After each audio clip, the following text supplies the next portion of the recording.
My name is Susan Miller. I'm 63 years old, and for 41 years as an accountant in Chicago, I built my entire life on a single truth: numbers don't lie. But the son I adored shattered that truth, using my good name to pull off a $2 million fraud, then tried to shove me in front of a federal judge to take the fall for him. He and his wife even weaponized a drawing from my own granddaughter, believing a grandmother's blind love would make me break. And I almost did until 3 a.m. when a horrifying truth from the past was exposed. This wasn't the first time he had used me as a tool.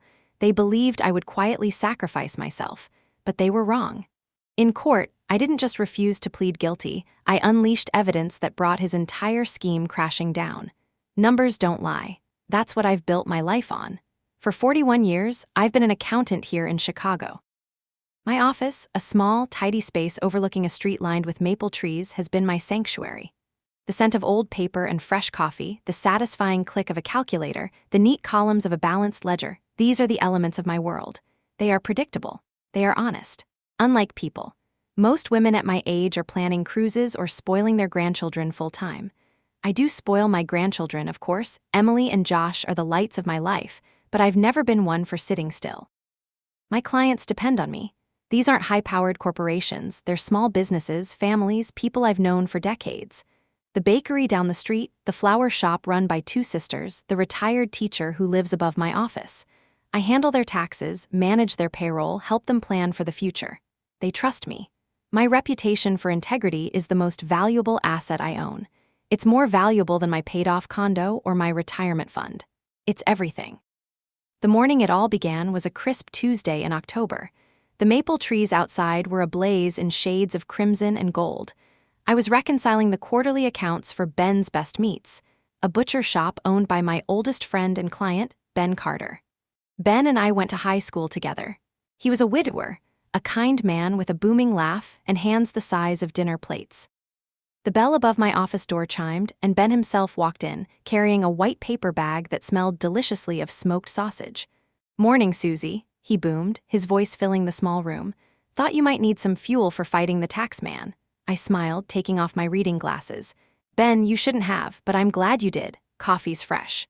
He settled into the worn leather chair opposite my desk. "How's it looking? Am I going to be able to afford that fishing trip to Wisconsin next spring?" "You'll be able to buy the whole lake if you want," I assured him, tapping a column of figures. "Business is good. You've had your best quarter in 5 years. His face lit up.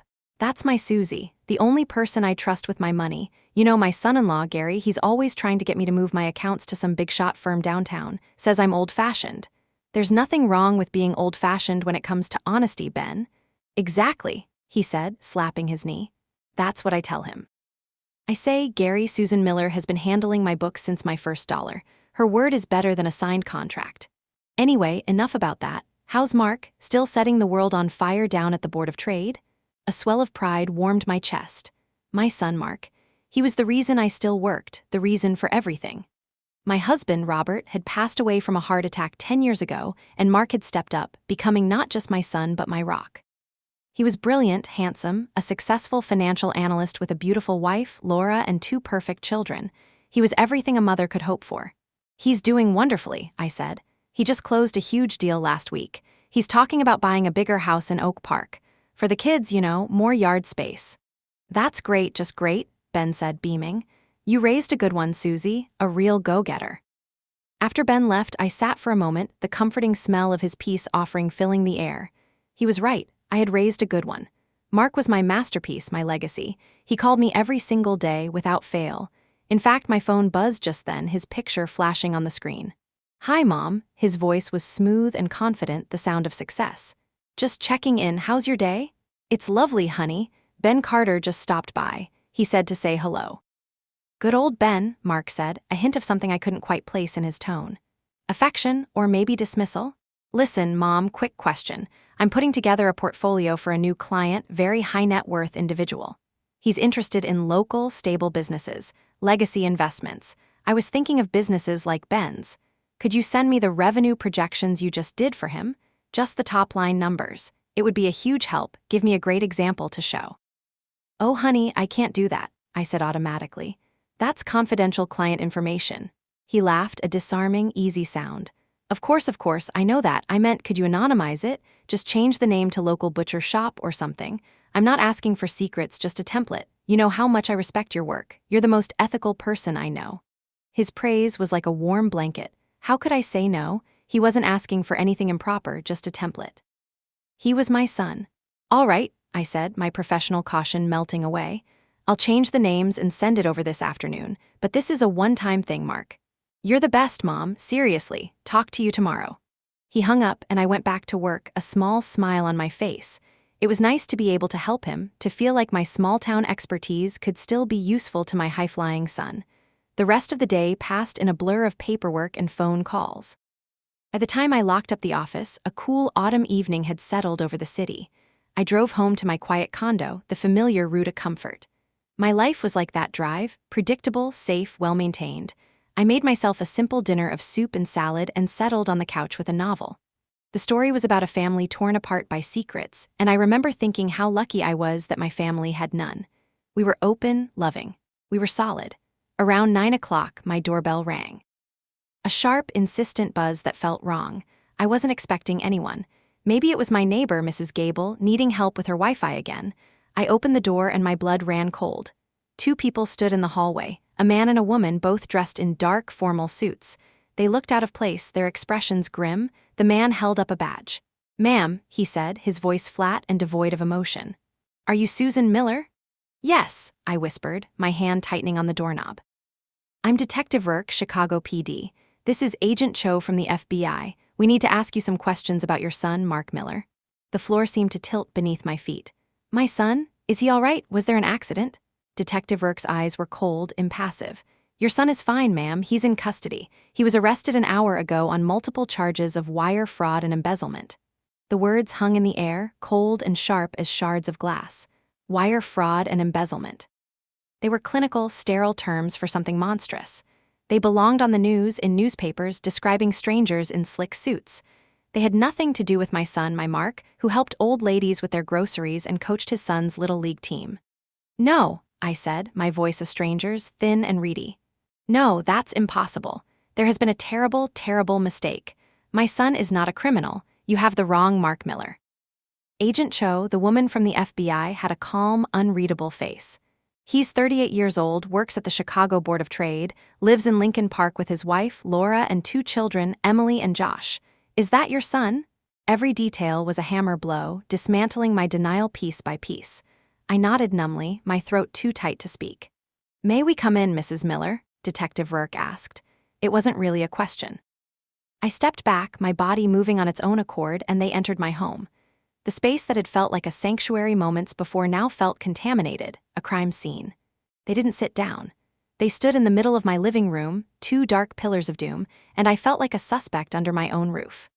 "We need to ask you about your professional relationship with your son," Agent Cho began, her eyes scanning the room, lingering on the framed photos on my mantelpiece. There was one of Mark and me at his college graduation, both of us beaming. "I'm his mother," I said, my voice trembling with indignation. "And I'm an accountant. He sometimes asks for my advice, that's all. What is this about? Did you ever provide Mark with financial documents or information belonging to your clients?" Rourke asked, his gaze sharp and penetrating. My heart gave a painful lurch. The template. The anonymized file for Ben's best meats. A cold sweat broke out on my neck. Once, just today in fact, he needed an example of a revenue projection for a presentation. I removed all the identifying information, of course. It was just a template, a teaching tool. Agent Cho and Detective Rourke exchanged a look. It was a fleeting glance, but it was filled with a meaning I couldn't decipher, and it terrified me. "A template," Cho repeated, her voice neutral. "And which client's information did you use for this template?" "It doesn't matter," I said, defensive. "It was anonymous." "Mrs. Miller," Rourke said, his voice taking on a harder edge. "This is a federal investigation. It matters a great deal. Which client?" I felt trapped.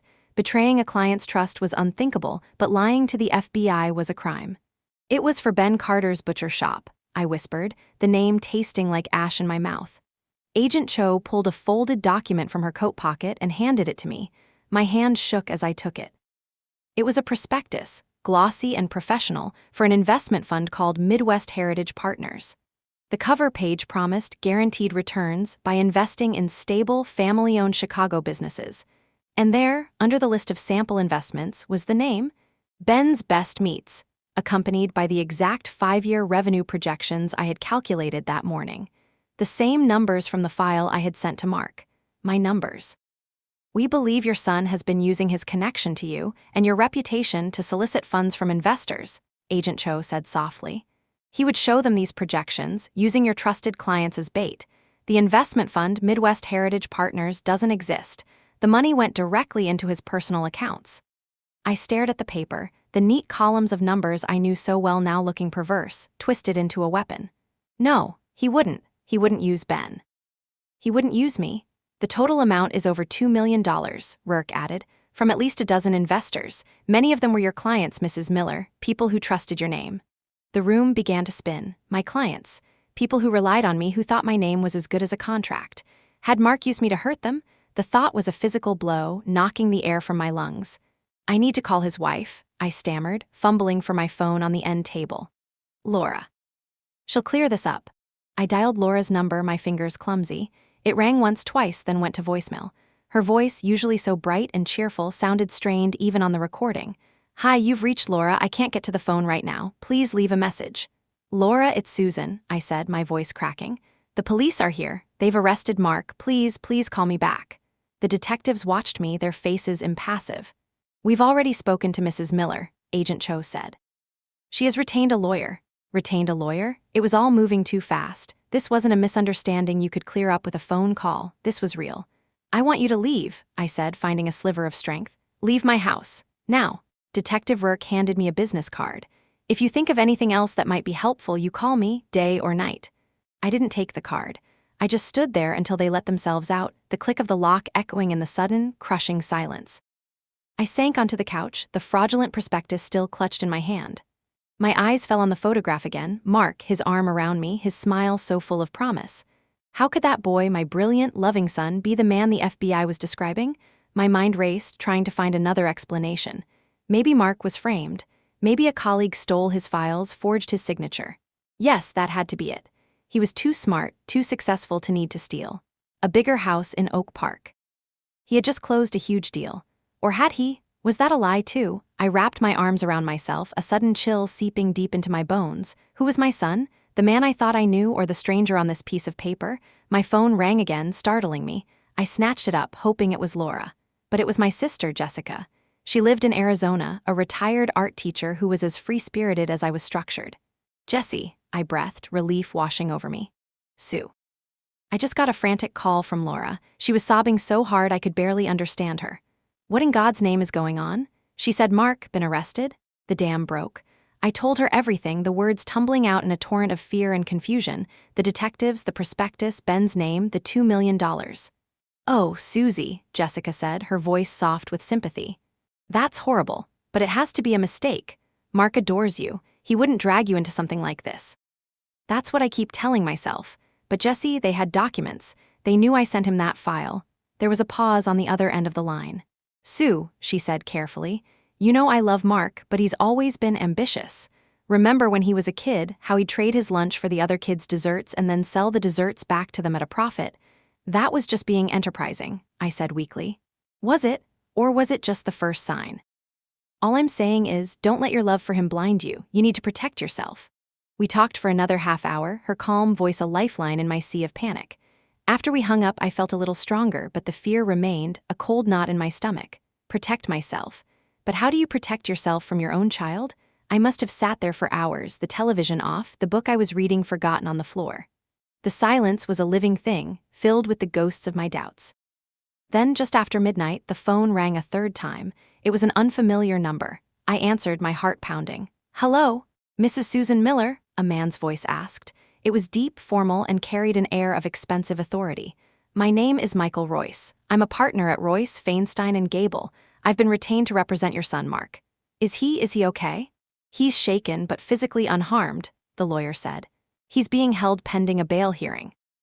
Mrs. Miller, the reason I'm calling is that he is asking to see you. He was very insistent. He says it's urgent. He says that only you can help him. Only you can help him.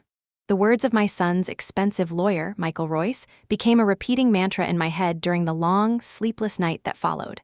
I sat in the dark of my living room, the city lights of Chicago casting long, skeletal shadows across the floor. Sleep was an impossible luxury. Every time I closed my eyes, I saw the cold, accusatory faces of the detectives, the fraudulent prospectus with Ben Carter's name on it, and the empty space where my son's future used to be. The quiet hum of the refrigerator was the only sound, a monotonous drone that did nothing to fill the cavernous silence in my soul. I, Susan Miller, a woman who had built a fortress of certainty and order around her life, was now lost in a fog of fear and disbelief. The call from Royce had come just as the first pale light of dawn was breaking the horizon, a gray, unforgiving light that promised no warmth. His voice was smooth, polished, the kind of voice that costs $1,000 an hour. It was calm, measured, and utterly devoid of panic, which only made me more terrified. "Mrs. Miller, I've had a preliminary discussion with Mark," he'd said, his tone suggesting a business negotiation rather than a family catastrophe. "He is, as you can imagine, under immense strain. He is adamant that he wishes to see you before the bail hearing this afternoon. He feels your presence is critical." "Critical to what?" I asked, my voice a dry rasp. "To establishing a cohesive family strategy," Royce replied, the euphemism hanging in the air. "In situations like these, presenting a united front to the prosecution is paramount. They look for cracks. We cannot afford to give them any. I can meet you at the correctional center at 10 a.m. We can have a brief chat before you see him." The drive downtown was a surreal journey through a city I no longer recognized. The familiar landmarks, the soaring Willis Tower, the stately facade of the Art Institute, the bustling crowds on Michigan Avenue, all seemed alien, part of a world I no longer belonged to. I was now a visitor to the city's underbelly, heading toward a gray concrete monolith by the river, a place where futures ended. The lobby of the Metropolitan Correctional Center was as soulless as I had imagined. It smelled of antiseptic and a faint, underlying scent of despair. Michael Royce was waiting for me, looking as out of place as an orchid in a gravel pit. He was impeccably dressed in a tailored charcoal suit, his silver hair perfectly coiffed. He looked more like a board chairman than a criminal defense attorney. He shook my hand, his grip firm and reassuring. "Susan, thank you for coming. Let's sit for a moment." He guided me to a hard plastic bench. "Before you go in," he began, his voice low and confidential, "I want to prepare you. Mark is not himself. He's frightened and he's full of remorse. He is also deeply concerned about the prosecution's attempts to involve you in this matter." "Involve me? I have nothing to do with this," I said, my voice rising with a familiar indignation. "I know that. You know that," Royce said smoothly, holding up a placating hand. "But a prosecutor's job is to build a narrative. And the email you sent him yesterday, the one with the financial projections, it's a problematic piece of evidence. They will use it to weave a story of a mother-son conspiracy. It's ugly, it's unfair, but it's how they play the game." He paused, letting his words sink in, his eyes watching me with a calculated intensity. "Our first priority is to protect the family, all of it. Mark's future, his ability to provide for his children. That is the primary asset we need to shield. I want you to listen to him, hear what he has to say. He has an idea, a path forward that could mitigate the damage for everyone." His words were carefully chosen, slippery and vague, but the implication was clear. He was preparing me for a compromise, a sacrifice. He was framing what was to come not as a crime, but as a strategy. The visiting room was worse than the lobby. It was a long, narrow space divided by a thick wall of plexiglass, dotted with black telephone receivers. The air was thick with unspoken grief and tension. I sat down on a cold, hard stool, my reflection a pale, ghostly image on the glass. And then I saw him. Mark was led in by a guard, and the sight of him stole the breath from my lungs. The vibrant, confident man who had been the center of my universe was gone. He was wearing an ill-fitting orange jumpsuit that seemed to swallow him whole. His face was pale and gaunt, his hair was a mess, and his eyes, his beautiful blue eyes, were hollowed out with fear. When he saw me, his expression crumpled with a relief so profound it felt like a physical blow. He shuffled to the stool opposite me and picked up the black telephone receiver. I did the same, my hand trembling. "Mom," he said, his voice a raw, broken whisper. "Thank God you came. I'm so sorry. I'm so sorry." "Mark, what is happening?" I pleaded, my voice cracking. "I need you to tell me the truth, all of it." He launched into a rambling, disjointed story, a torrent of words fueled by panic and shame. He spoke of a disastrous investment from years ago, a loss he tried to hide from his firm, from Laura, from everyone. He described a desperate juggling act, moving money between accounts, borrowing from one to cover another, always believing he was just one good trade away from making it all right. "It was like being caught in a riptide, Mom," he said, his voice choked with emotion. "Every time I tried to swim back to shore, I was pulled further out. I was drowning, and I was too proud, too stupid to call for help." "And the Midwest Heritage Fund? Using Ben Carter's name?" I asked, the specific betrayal still a knife in my heart. He flinched as if I'd struck him. "That was the last straw. The final, desperate gamble. I needed new capital to cover the old losses. I used names I knew investors would trust. Names you had made trustworthy. I never intended for them to lose a penny. I was going to pay everyone back. I swear it, Mom." It was a thief's classic refrain, the desperate mantra of every gambler who believes the next hand will be the winning one. Part of me, the accountant, saw through the self-pity and the excuses. But the larger part of me, the mother, only saw the terrified little boy who had fallen out of a tree and was trying to convince me his arm wasn't broken. "The FBI is saying they can link this to me, Mark. They told me about an account Miller and Son Consulting." He visibly deflated, the last of his energy seeming to drain away. "Yes, God, that was so stupid. I set it up years ago. I thought it sounded good, a tribute to you. I ran a few small side deals through it, things I didn't want the firm to know about. I never imagined it would come to this, but the feds found it. And because your name is on the incorporation papers as a silent partner, they're trying to build a case that you were the mastermind, the experienced accountant guiding her reckless son." "That's insane," I gasped. "No one would ever believe that. You'd be surprised what a jury will believe when a prosecutor tells it to them." He shot back, his desperation boiling over into anger. "They have the email, Mom. They have the prospectus with the numbers you sent me. They have your name on a corporate account that received fraudulent funds. Royce says they have enough to indict you, to charge you as my co-conspirator." The threat was no longer abstract. It was a cold, hard reality staring at me through the plexiglass. My life, my freedom, was now on the line. I felt a wave of nausea. "What do you want from me, Mark?" I asked, my voice barely audible. He leaned forward, his eyes locking onto mine, his desperation now honed to a sharp point. "Royce has been in talks with the AUSA. They want a win, a conviction. They have a lot of circumstantial evidence against me, but proving intent on the major fraud charges could be tough, a long trial. But the charges related to the Miller and Son account, tax evasion, failure to report income, that's a slam dunk for them. The paperwork is clear." He took a deep, shuddering breath and delivered the plea that would shatter my world. "Mom, if you take responsibility for that account, if you tell them it was yours, that you were handling the books and you made some errors, you got overwhelmed, you didn't understand the regulations. For you, with your age, your perfect record, it's a minor offense. Royce is certain. You'll get a fine, probation at the absolute worst. You won't see a day in jail. I swear to you on my children's lives." The room fell silent. I could hear the blood pounding in my ears. He wanted me to become a criminal in his place. He wanted me to take the bullet that was meant for him. "You want me to plead guilty," I stated, the words tasting like poison, "to lie to a federal judge. I want you to save our family," he cried, tears streaming down his face. "Think of Laura, think of Emily and Josh. What kind of life will they have if I'm in prison for the next 15 years? Their father a felon. We'll lose the house, everything, they'll be ruined. But if you do this, it's a small price to pay. A fine, a mark on your record that will fade, but my children will have their father. I can start over. I can make this right. I can pay everyone back. You would be saving us all. You would be our hero." He pressed his hand against the glass, his whole body trembling. "Please, Mom, I am begging you. You've always done everything for me. You've sacrificed so much. Just one more sacrifice. I'm your son. Don't let them destroy my life. Please." My mind was a raging civil war. The accountant in me was screaming, "This is a lie, a felony. This is the antithesis of everything you have ever stood for.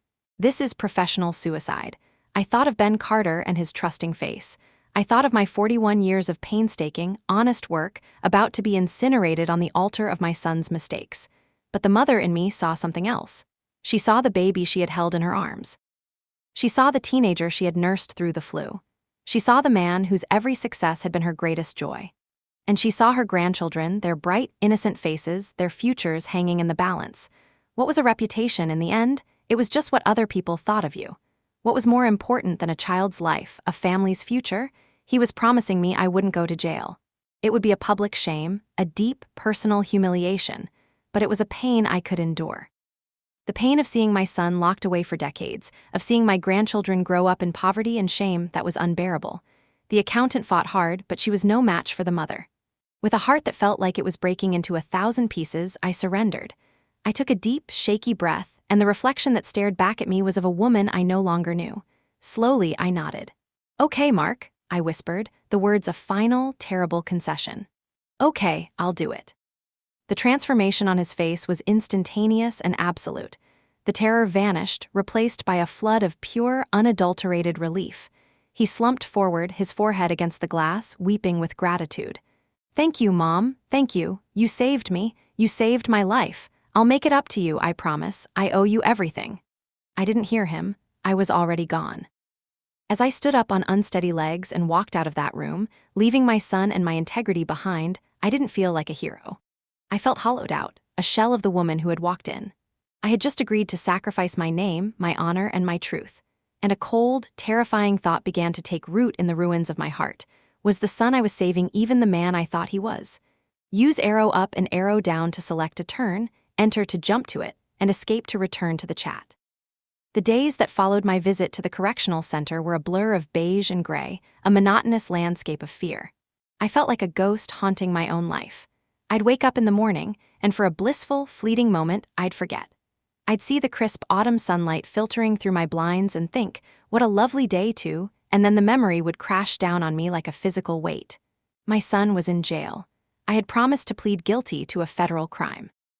My office, once my sanctuary, became a place of torment. Every ledger, every client file seemed to mock me.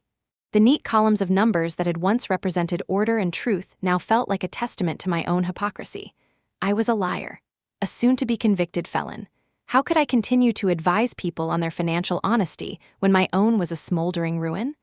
I called my clients one by one, my voice a strained, hollow version of its former self. I told them I was taking an indefinite leave of absence due to a family health emergency. The lie came easily, and that scared me more than anything. Ben Carter was the hardest call to make. "A health emergency?" He'd boomed through the phone, his voice thick with concern. "Susie, is everything all right? It's not your heart, is it?" "No, Ben, I'm fine. It's just something I have to deal with. I'm referring all my clients to a colleague, a very reputable man named." Whoa, hold on there," he interrupted. "I'm not going to some stranger. Whatever it is, you take your time. My books can wait. You've been my rock for 40 years, Susie. Now it's my turn to be yours. If you need anything, and I mean anything at all, you call me. Don't you hesitate." His kindness was a hot poker to my conscience. He was offering his unwavering loyalty to the woman whose name was being used to legitimize the theft that targeted him. I mumbled a thank you and hung up before I broke down completely. Laura, my daughter-in-law, had been a phantom. After her initial, frantic call to my sister, she had gone silent. My calls went to her voicemail, my texts were left unread. I knew she was overwhelmed, trying to shield the children while her world imploded. The bail hearing had been a quiet, brutal affair. Bail was set at an astronomical figure, one that Royce said was designed to send a message. Mark remained in custody. The beautiful house in Oak Park they were dreaming of was now an impossible fantasy. They would be lucky not to lose the one they had. Royce, however, was a constant, unnerving presence. He called me daily with updates, his voice always smooth, always in control.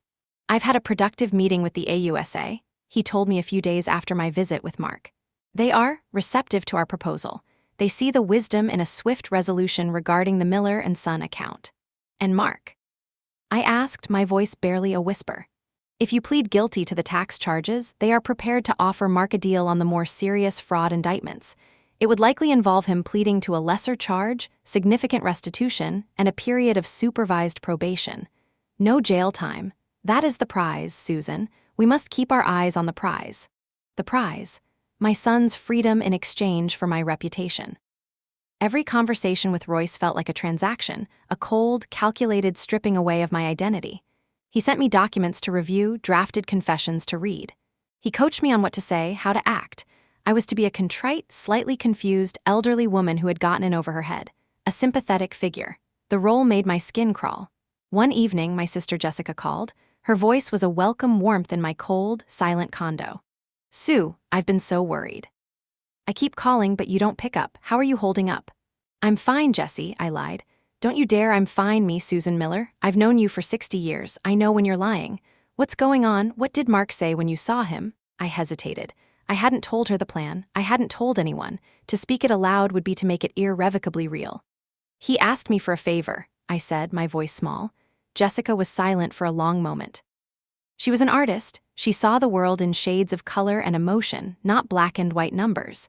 But she was also fiercely intelligent and knew me better than anyone. What kind of favor? She asked, her tone suddenly wary. I took a deep breath and told her.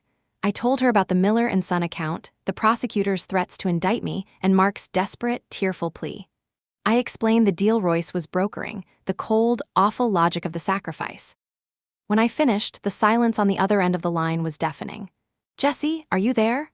I'm here, she finally said, her voice strained, tight with an emotion I couldn't quite identify. It wasn't sympathy. It was something harder. Let me get this straight. Your son, the brilliant financial analyst, gets caught with his hand in the cookie jar to the tune of $2 million. And his solution, his grand strategy to save his own skin, is to have his 63-year-old mother, a woman with a spotless reputation, plead guilty to a federal crime? Hearing her say it so bluntly, so stripped of the emotional blackmail and the lawyer's euphemisms, made it sound even more monstrous. He was desperate, I said weakly. He's scared. He's thinking of his children. Is he? Jessica shot back, her voice rising. Or is he thinking of himself? Is he thinking about how a criminal record will affect his golf club membership? Sue, this is insane. You can't do this. This will destroy you. Your business, your friends, your entire life is built on your integrity. It's just a fine and probation, Jessie. Royce promised. I won't go to jail. This isn't about jail. It's about the truth. He is a grown man who made a series of terrible choices. He needs to face the consequences of those choices, not hide behind his mother's skirts like a child. What kind of lesson does this teach him? That he can lie and steal and manipulate, and Mommy will always be there to clean up the mess. Her words were sharp, each one a painful dart puncturing the fragile justifications I had built around myself. You don't understand, I whispered. He's my son, I have to save him. No, Sue, you don't, she said, her voice softening slightly but losing none of its steel. You have to save yourself. What he is asking of you isn't love. It's a perversion of it. He's using your love, your maternal instinct, as a weapon against you. He is sacrificing you to save himself. It's the most selfish act I have ever heard of. I started to cry then, silent, racking sobs that shook my entire body. I was caught in an impossible trap. My sister was right. Everything she said resonated with the cold, hard logic of my accountant's brain. But the mother's heart, that foolish, bleeding organ, still ached for the boy in the orange jumpsuit. I already told him I'd do it, I sobbed. Then you tell him you've changed your mind, Jessica said firmly. You call his $1,000 an hour lawyer. You tell them the deal is off. It's his mess, and he needs to be the one to clean it up. We ended the call a few minutes later. I felt raw, flayed open. Jessica had turned on a harsh, bright light in the dark, murky room of my decision-making, and I didn't like what I saw. I saw a scared woman being manipulated by the child she adored. I saw a lifetime of sacrifice being twisted into a final, self-destructive act. For the first time since Mark's arrest, a flicker of anger ignited within me. Not just fear, not just grief, but pure, hot anger. Anger at Mark for asking this of me, anger at Royce for orchestrating it, and anger at myself for being so weak, so willing to be a doormat. The next morning, I drove to my office. I needed to be in my own space, surrounded by the familiar artifacts of my real life. As I sat at my desk, the scent of old paper a small comfort, I stared at the phone. I knew I should call Royce. I knew I should listen to Jessica. But then a black town car pulled up outside my office. The back door opened and Laura got out. My daughter-in-law. She looked like a ghost. She was rail-thin, her expensive clothes hanging off her frame. Her face was pale and drawn, her eyes red-rimmed and hollow. She hadn't come to see me since the arrest. She walked into my office without buzzing, the bell chiming softly. She stood in front of my desk, clutching her purse like a shield. "Susan," she said, her voice flat. "Laura, my God, I've been so worried. Are you okay? Are the children?" "The children are confused," she cut in, her voice sharp. "They want to know where their father is. I told them he's on a long business trip. How long do you think I can keep that up, Susan?" I didn't know what to say. "I'm so sorry." "Sorry doesn't help," she said, her eyes finally meeting mine. They were filled not with sadness, but with a cold, hard desperation I recognized all too well. It was the same look I had seen in Mark's eyes through the plexiglass. "Mark told me about the plan," she said, her voice dropping. "He told me what you've agreed to do, for him, for us." She took a step closer to my desk. "I came here to say thank you," she whispered, her voice trembling. "You are saving our lives." You are saving my children's future. I don't know how we can ever repay you." She reached into her purse and pulled out a small, handcrafted card. It was made of construction paper. On the front, in a child's wobbly crayon scrawl, it said, "We love you, Grandma." I opened it. Inside was a drawing of 3 stick figures holding hands under a smiling sun, a big one, a medium one, and a small one, my grandchildren. "Emily made it for you," Laura said, a single tear tracing a path down her pale cheek. "She said to tell you you're the best grandma in the whole world." And just like that, the flicker of anger died. The harsh light Jessica had turned on was extinguished by the blinding, unconditional love I felt for those 2 little children. Their drawing, their innocent message, was a deliberate, perfectly timed arrow to the heart. I looked at Laura's desperate face, at the crayon drawing in my hand, and I knew I was trapped. The mother had won again. "Tell them," I said, my voice thick with unshed tears, "that Grandma loves them more than anything." As she left, I knew this hadn't been a spontaneous visit. This was a calculated move, orchestrated by Mark or Royce or both. They had felt me wavering. They had sent in the ultimate weapon, my grandchildren, and it worked perfectly. The crayon drawing lay on my desk like a verdict. It was a crude, innocent piece of paper, yet it carried the weight of a judge's gavel. Every time my gaze fell upon it, I felt the last of Jessica's arguments, the last of my own righteous anger, dissolve into a puddle of grandmotherly love and inescapable duty. They had played their hand perfectly. They knew my love for Emily and Josh was my greatest strength and my most profound weakness. It was the key that could unlock any door, even the one to my own ruin. I picked up the phone, my hand steady now, not with resolve but with the grim certainty of a soldier marching into a battle she knows she cannot win. I dialed Michael Royce's number. "Susan," he answered immediately, his voice betraying no surprise. "I trust you received a visit from Laura."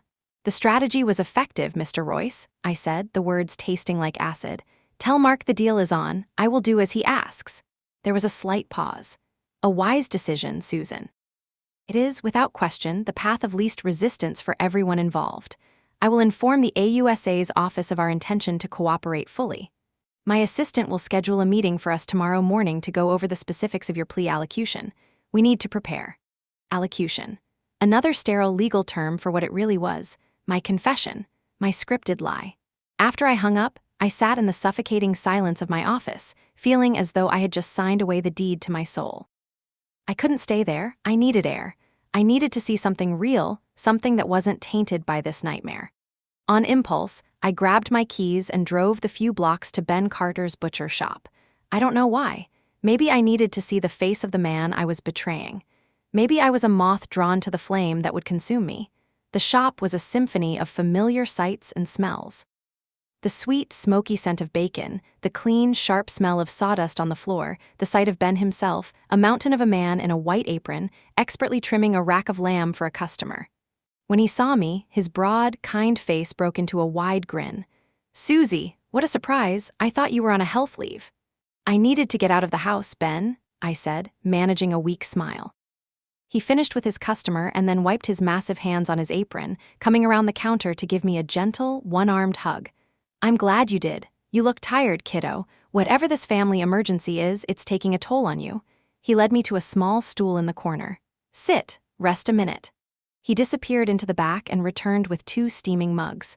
Hot apple cider, my mother's recipe, good for whatever ails you. We sat there for a few minutes, the comforting sounds of the shop swirling around us. Customers came and went, many of them nodding hello to me, their faces familiar and friendly. These were my people. This was my community. "You know," Ben said, looking around his shop with pride, "this place is still here because of you. 40 years ago, when my dad died, I was ready to sell. I didn't know the first thing about the books. You sat with me, night after night, teaching me about ledgers and margins. You helped me secure my first loan. Everything I have, I owe in some small way to your honesty and your hard work." Each word of praise was a fresh stab of guilt. "You built this place with your own 2 hands, Ben. I just helped with the paperwork." "Don't sell yourself short," he said, his expression serious. "In this world, a person's word, their reputation, it's the only currency that really matters. And yours, Susie, is pure gold." He took a sip of his cider. "That's why I was so worried when I heard about your son." I froze, the mug halfway to my lips. What did you hear?" "Just what's on the news. Some financial trouble, an arrest. I know it's just some Wall Street nonsense that'll get sorted out. A misunderstanding. But I felt for you. There's nothing worse than seeing your kid in trouble, no matter how old they are." He shook his head. I just wanted you to know, if Mark needs a character witness, or if you need anything, my door is always open. You and yours are family. I couldn't speak. The lump in my throat was too large. This good, decent man was offering to vouch for the son who had used his name as bait, and he was offering his unconditional support to the mother who was about to publicly disgrace herself to protect that son. The irony was so bitter, so cruel, it nearly choked me. I mumbled my thanks and left a few minutes later, unable to bear his kindness for another second. As I drove away, I looked in my rearview mirror and saw him standing in the doorway of his shop, watching me go with a worried expression on his face. He was the past, the life I had built, the reputation I had earned, and I was driving toward a future where I would be unworthy of his trust. The next morning, I entered the offices of Royce, Feinstein, and Gable. It was another world. Located on the top floor of a skyscraper overlooking Millennium Park, it was a palace of glass, chrome, and intimidating modern art. It was silent, sterile, and smelled of money. Royce met me in the lobby and led me to a conference room with a glass wall that offered a panoramic view of the city. The view was breathtaking, but it made me feel small and insignificant. "Please, sit," he said, gesturing to a leather chair at the head of a long, polished mahogany table. "Coffee?" I shook my head. My stomach was in knots. He sat opposite me, opening a slim, expensive-looking briefcase. He pulled out a single folder.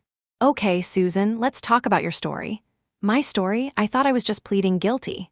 "A plea is a performance," he said, his voice matter-of-fact. "And every performance needs a script. The judge will ask you to explain in your own words what you did. This is the allocution. It's a critical moment.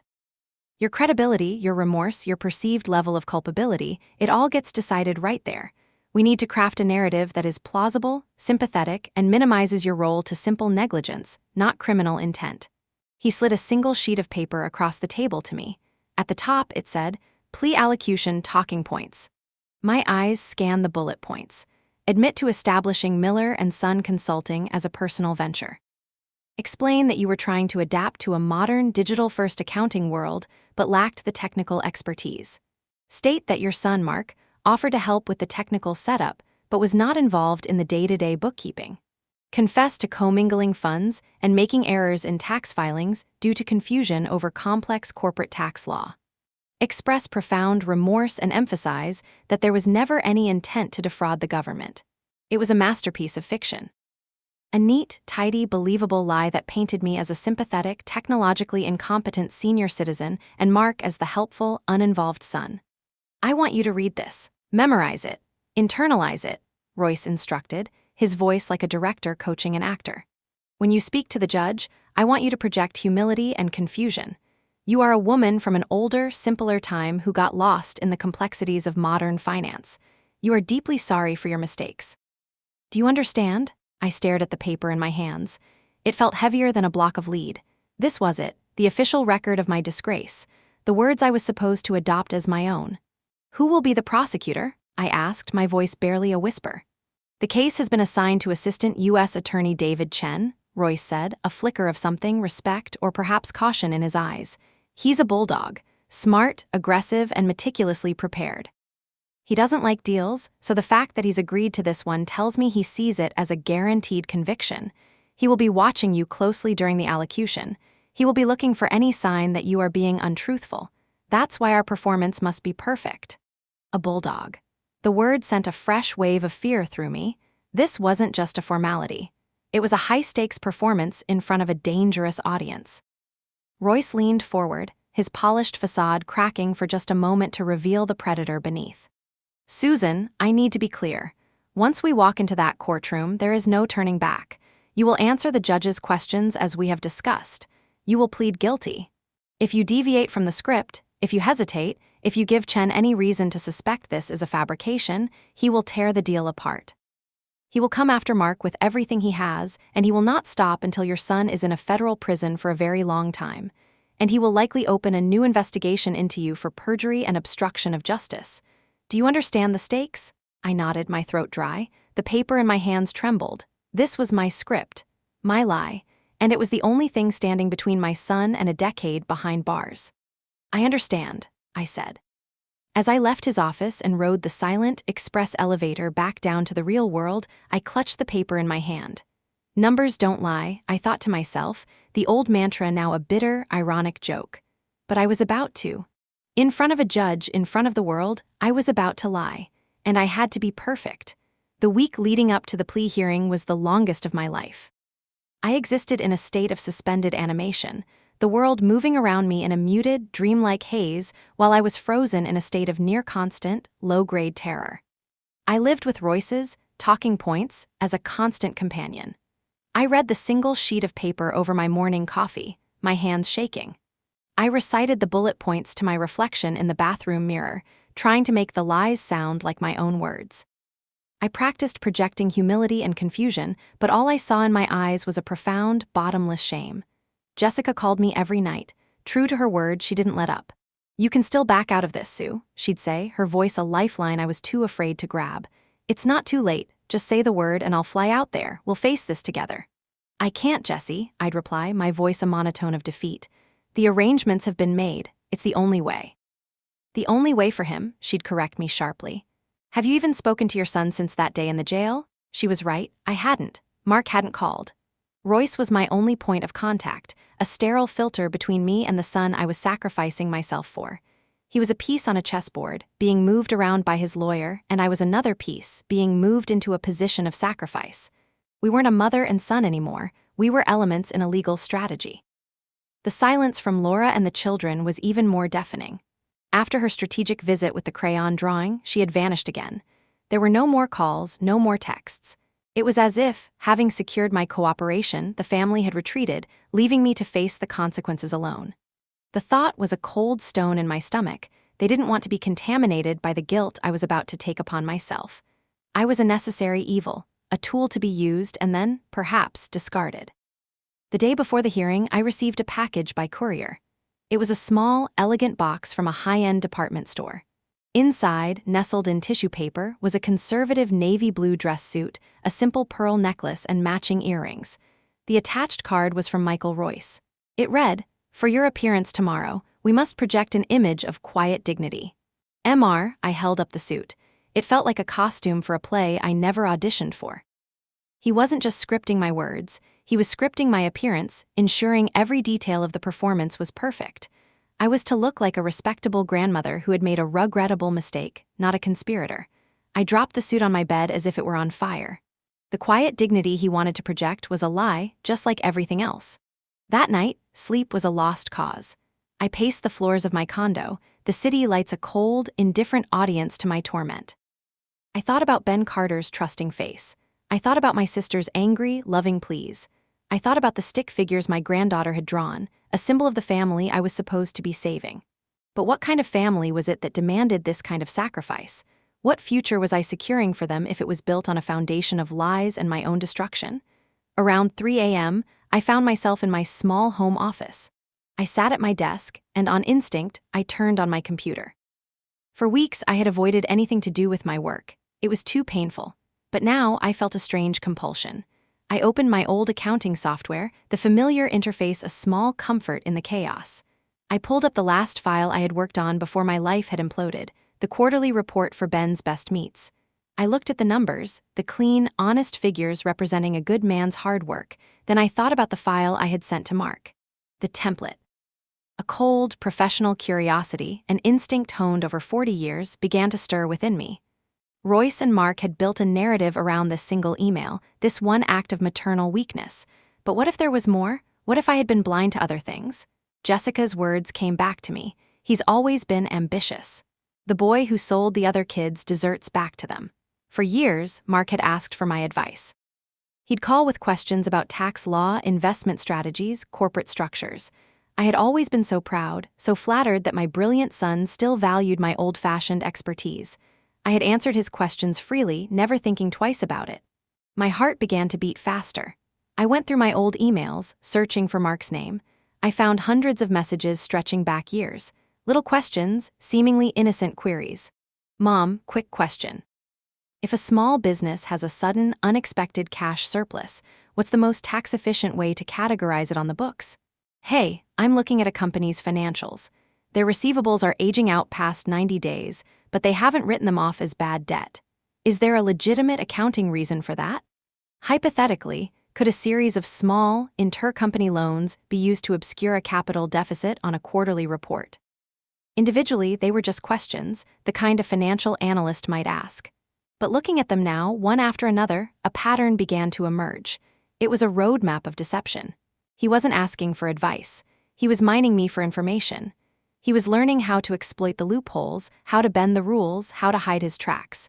And he was using me, his trusted, ethical mother, as his personal tutor in the art of the lie. The final, devastating blow came when I found a folder I had forgotten about. It was labeled Mark Personal. Years ago, when he and Laura had bought their first condo, I had helped them with their mortgage application and their personal taxes. I had kept the files, as I did for all my clients. I opened a file containing his tax returns from 5 years ago. I saw his declared income from the firm, his deductions, the usual things. Then I opened another folder, this one on a secure, password-protected part of my hard drive where I kept my most sensitive client data. It contained the source documents for those tax returns, his W-2s, his 1099s, his brokerage statements. And there it was, a discrepancy. It wasn't huge, but it was undeniable. A 1099 form from a consulting client that was for $10,000 more than the income he had declared on the tax return I had prepared for him. He had given me a doctored form. He had lied to me, his own mother and his accountant, to evade a few $1,000s in taxes. It was a small thing, a minor sin compared to the multi-million-dollar fraud he was now accused of. But to me, it was everything. It was the Rosetta Stone that translated all his recent actions. This wasn't a recent mistake. This wasn't a good man who had gotten in over his head. This was a pattern. This was a character. My son, the man I was about to sacrifice my life for, was a casual, habitual liar. He had been using me, my skills, and my trust for years. The anger that had flickered inside me before now erupted into a full-blown inferno. It burned away the grief, the fear, the foolish maternal instinct. It burned away the image of the terrified boy in the orange jumpsuit and revealed the cold, calculating man who had put him there. He wasn't sacrificing me for his children. He was sacrificing me for himself. He had been doing it in small ways for years. I looked at the clock.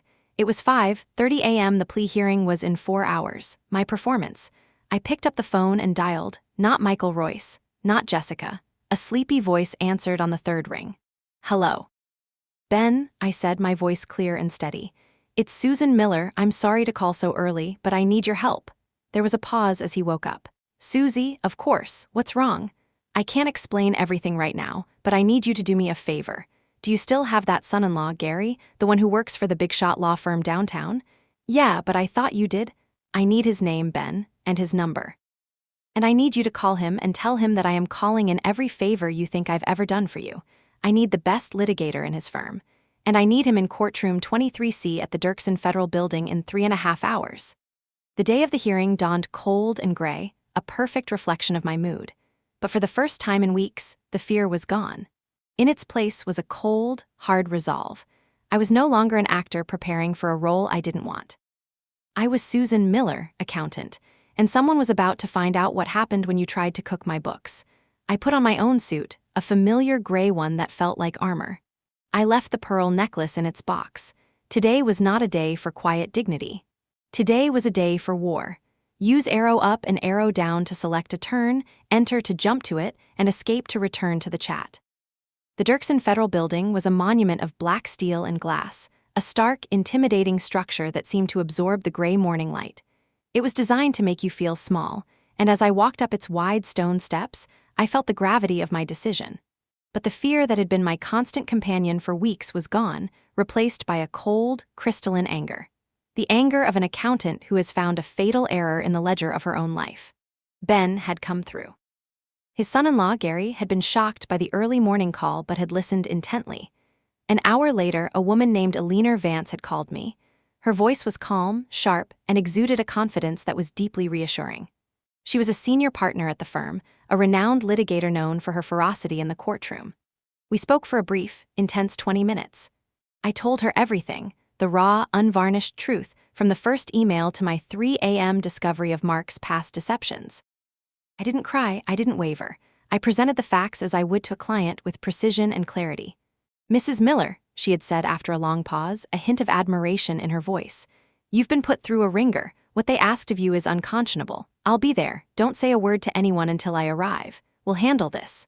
Now, standing in the marble lobby, I felt a flicker of my old fear return. Michael Royce was waiting for me by the elevators, looking impeccable and impatient. The navy blue suit I was supposed to be wearing was still on my bed at home. I was in my own clothes, a simple but professional charcoal gray suit that had seen me through countless tax seasons. It was my armor. "Susan," Royce said, his eyes sweeping over my attire with disapproval. "You're late, and that's not the outfit we discussed." "I had a change of heart, Mr. Royce," I said, my voice even. Before he could respond, a woman strode toward us. She was about my age, with a sharp, intelligent face, steel gray hair cut in a stylish bob, and eyes that missed nothing. She moved with a purpose that seemed to part the air in front of her. "Michael," she said, her voice crisp. Royce's head snapped up and his polished composure momentarily faltered. A look of genuine shock, quickly masked, crossed his face. "Eleanor," he said, his tone wary. "What are you doing here?" "I'm here to represent my client," she said, stopping beside me and placing a reassuring hand on my arm. "Susan Miller, as of 30 minutes ago, your services are no longer required. My office will be in touch with yours regarding the transfer of files and the settlement of your final invoice." Royce stared at me, his mouth slightly agape. The smooth, unflappable lawyer was, for the first time, at a loss for words. "Susan, what is this? We have a deal. We have a strategy." "Your strategy is predicated on my client committing perjury to protect your client from the consequences of his own crimes," Eleanor said, her voice dangerously soft. "That's not a strategy, it's a felony, and it's over." Royce's face hardened. He turned his glare on me. "Do you have any idea what you're doing? You're about to throw your son to the wolves. Chen is going to crucify him." "My son built the cross, and he nailed himself to it," I said, my voice as cold as the marble floor. "I'm just not willing to be crucified beside him." I turned and walked away with Eleanor, leaving him standing there, sputtering in his $1,000 suit. Courtroom 23C was a vast, wood-paneled room that felt more like a cathedral than a court. It was designed to inspire awe and intimidation. My son, Mark, was already there, sitting at the defendant's table next to a now furious Michael Royce. When Mark saw me walk in with a different lawyer, his face went from pale to ashen. His eyes, wide with panic and confusion, locked with mine across the room. I held his gaze, and for the first time, I didn't look away. I didn't offer a reassuring smile. I gave him nothing. At the prosecution's table sat David Chen, the AUSA. He was younger than I expected, with a lean, hungry look and an air of intense focus. He was watching the drama at the defense table with undisguised interest, a shark sensing blood in the water. "All rise," the bailiff called, and Judge Morrison, a stern-faced woman with a reputation for being tough but fair, entered and took her seat. After the initial pleasantries, Royce was forced to stand and awkwardly explain the sudden change in my legal representation. Judge Morrison looked from Royce to Eleanor Vance, her eyebrows raised. She knew who Eleanor was. Everyone in this room did. "Very well," the judge said, her gaze settling on me. "Mrs. Miller, we are here today for you to enter a plea regarding the charges against you in the matter of the United States versus Miller and Son Consulting. How do you plead?" This was the moment. The performance I had rehearsed. The lie I was supposed to tell. The entire room was silent, waiting. I could feel Mark's desperate stare boring into me. Eleanor Vance stood beside me. "Your Honor," she said, her voice ringing with confidence. "My client, Mrs. Susan Miller, pleads not guilty." A gasp rippled through the courtroom. Mark slumped in his chair as if he'd been physically struck. Michael Royce's face turned a shade of crimson. David Chen, the prosecutor, leaned forward, a slow, predatory smile spreading across his face. This was better than the deal he'd been offered. This was a fight. "Not guilty," Judge Morrison repeated, peering down at me over her glasses. "Mrs. Miller, your previous counsel indicated to this court that you intended to plead guilty." "My previous counsel was operating under a grave misunderstanding, Your Honor," Eleanor said smoothly. "A misunderstanding that was actively promoted by his own client, Mr. Mark Miller." Royce shot to his feet. "Objection, Your Honor, this is outrageous." "Sit down, Mr. Royce," the judge snapped. "Ms. Vance, you're making a serious accusation. You'd better have something to back it up." "I do, Your Honor," Eleanor said. She walked to the clerk and handed over a slim data file. "Your Honor, we have evidence that Mr. Mark Miller, with the full knowledge and participation of his counsel, engaged in a deliberate campaign of witness tampering and subornation of perjury." Specifically, he attempted to coerce his own mother, my client, into pleading guilty to crimes she did not commit in order to secure a favorable plea deal for himself. The courtroom erupted in murmurs. The judge banged her gavel. "Order!" She looked at the data file, then back at Aliner. "And what is this evidence?" Aliner's timing was perfect. She let the question hang in the air for a beat. "It's a recording, Your Honor." Royce's face went white. Mark, who had been staring at me with a look of pure betrayal, now looked utterly terrified. "A recording?" the judge asked. "Yes, Your Honor," Aliner continued. "A recording of a phone call made last night between Mr. Mark Miller and his wife, Laura. A call made from the Metropolitan Correctional Center, on a line that is, as all inmates are repeatedly warned, recorded and monitored." My heart hammered against my ribs. I had no idea this existed. This wasn't my plan. This was Aliner Vance, a master litigator, taking the small, pathetic truths I had given her and forging them into a weapon. "In the call," Aliner went on, her voice filling the silent courtroom, "Mr. Miller can be heard explaining the entire strategy to his wife. He instructs her on how to manipulate my client using their children. He explicitly states, and I quote, 'We just need Mom to fall on the sword. She'll do it for the kids. She always does. Once she takes the plea, I'm home free.' He then goes on to disparage my client, calling her naive and easy to control. Every word was a physical blow to my son. He shrank in his chair, his head in his hands. He was no longer the brilliant financier or the desperate family man. He was just a con artist, his ugly, selfish scheme laid bare for the whole world to see. David Chen was on his feet. "Your Honor, the prosecution was unaware of any of this. If this recording is authentic, it represents a profound breach of judicial ethics and multiple felonies. We would ask for a brief recess to review this evidence and reconsider our position regarding Mr. Miller's plea agreement."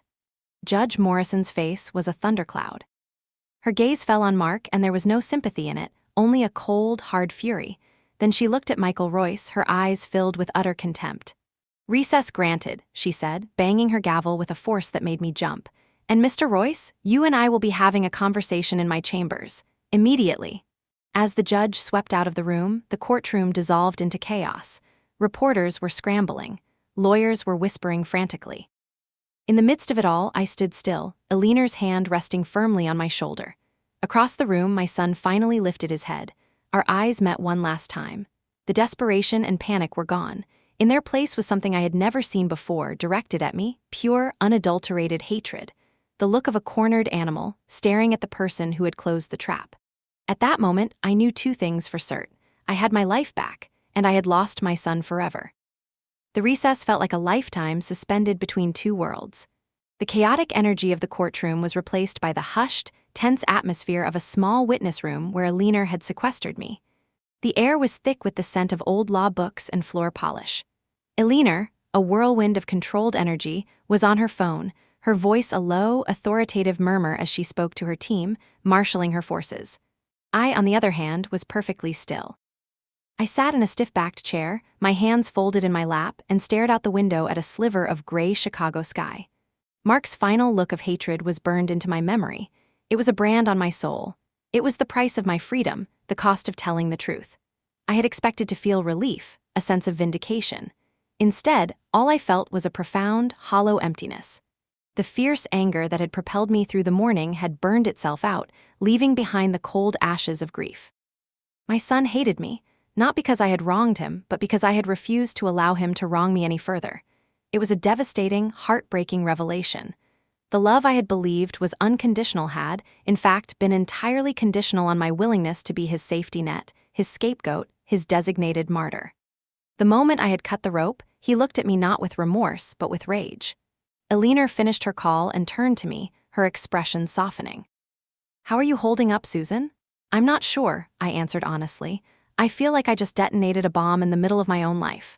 "You didn't detonate it, you just exposed it," she corrected gently. "The bomb was already there, ticking. You just refused to be the one to be blown apart by it." She sat down opposite me. "I need to prepare you for what comes next. David Chen is livid, but he's not angry at you. His anger is directed squarely at Mark and Royce. He feels he was misled, that they tried to use the justice system to perpetrate a fraud on the court. He's going to withdraw Mark's plea deal. He's going to come after him with everything he's got. The original fraud charges, plus new charges for obstruction of justice and witness tampering." I processed this information numbly. And Mr. Royce? He'll likely face a bar association inquiry, possibly disbarment. His career as he knows it is probably over. You don't try to pull a fast one on a federal judge and walk away unscathed. She paused. And the charges against you, the ones related to Miller and Son Consulting, Chen will be dropping those, all of them. He has no case against you, and now he knows you were the intended victim of a cover-up. You are going to walk out of here a free woman, Susan. Your name will be cleared. My name will be cleared. For weeks, that had been my deepest fear, the loss of my good name. Now, on the verge of getting it back, it felt like a hollow victory. What about Laura and the children? I asked, my voice small. Eleanor's face tightened with a hint of pity. It's going to be difficult for them, very difficult. With the plea deal gone, Mark is facing a significant prison sentence. Restitution will be in the millions. They will lose everything, the house, the savings, all of it. I thought of the crayon drawing of Emily's innocent, wobbly letters. We love you, Grandma. Had she known what her mother was asking her to do? Of course not. She was just a child who loved her grandmother. A pawn, just as I had been. When we were called back into the courtroom an hour later, the atmosphere had changed. The air was electric. Michael Royce was gone. A junior associate from his firm sat beside Mark, looking terrified and out of his depth. Mark himself looked like a man who had aged 20 years in an hour.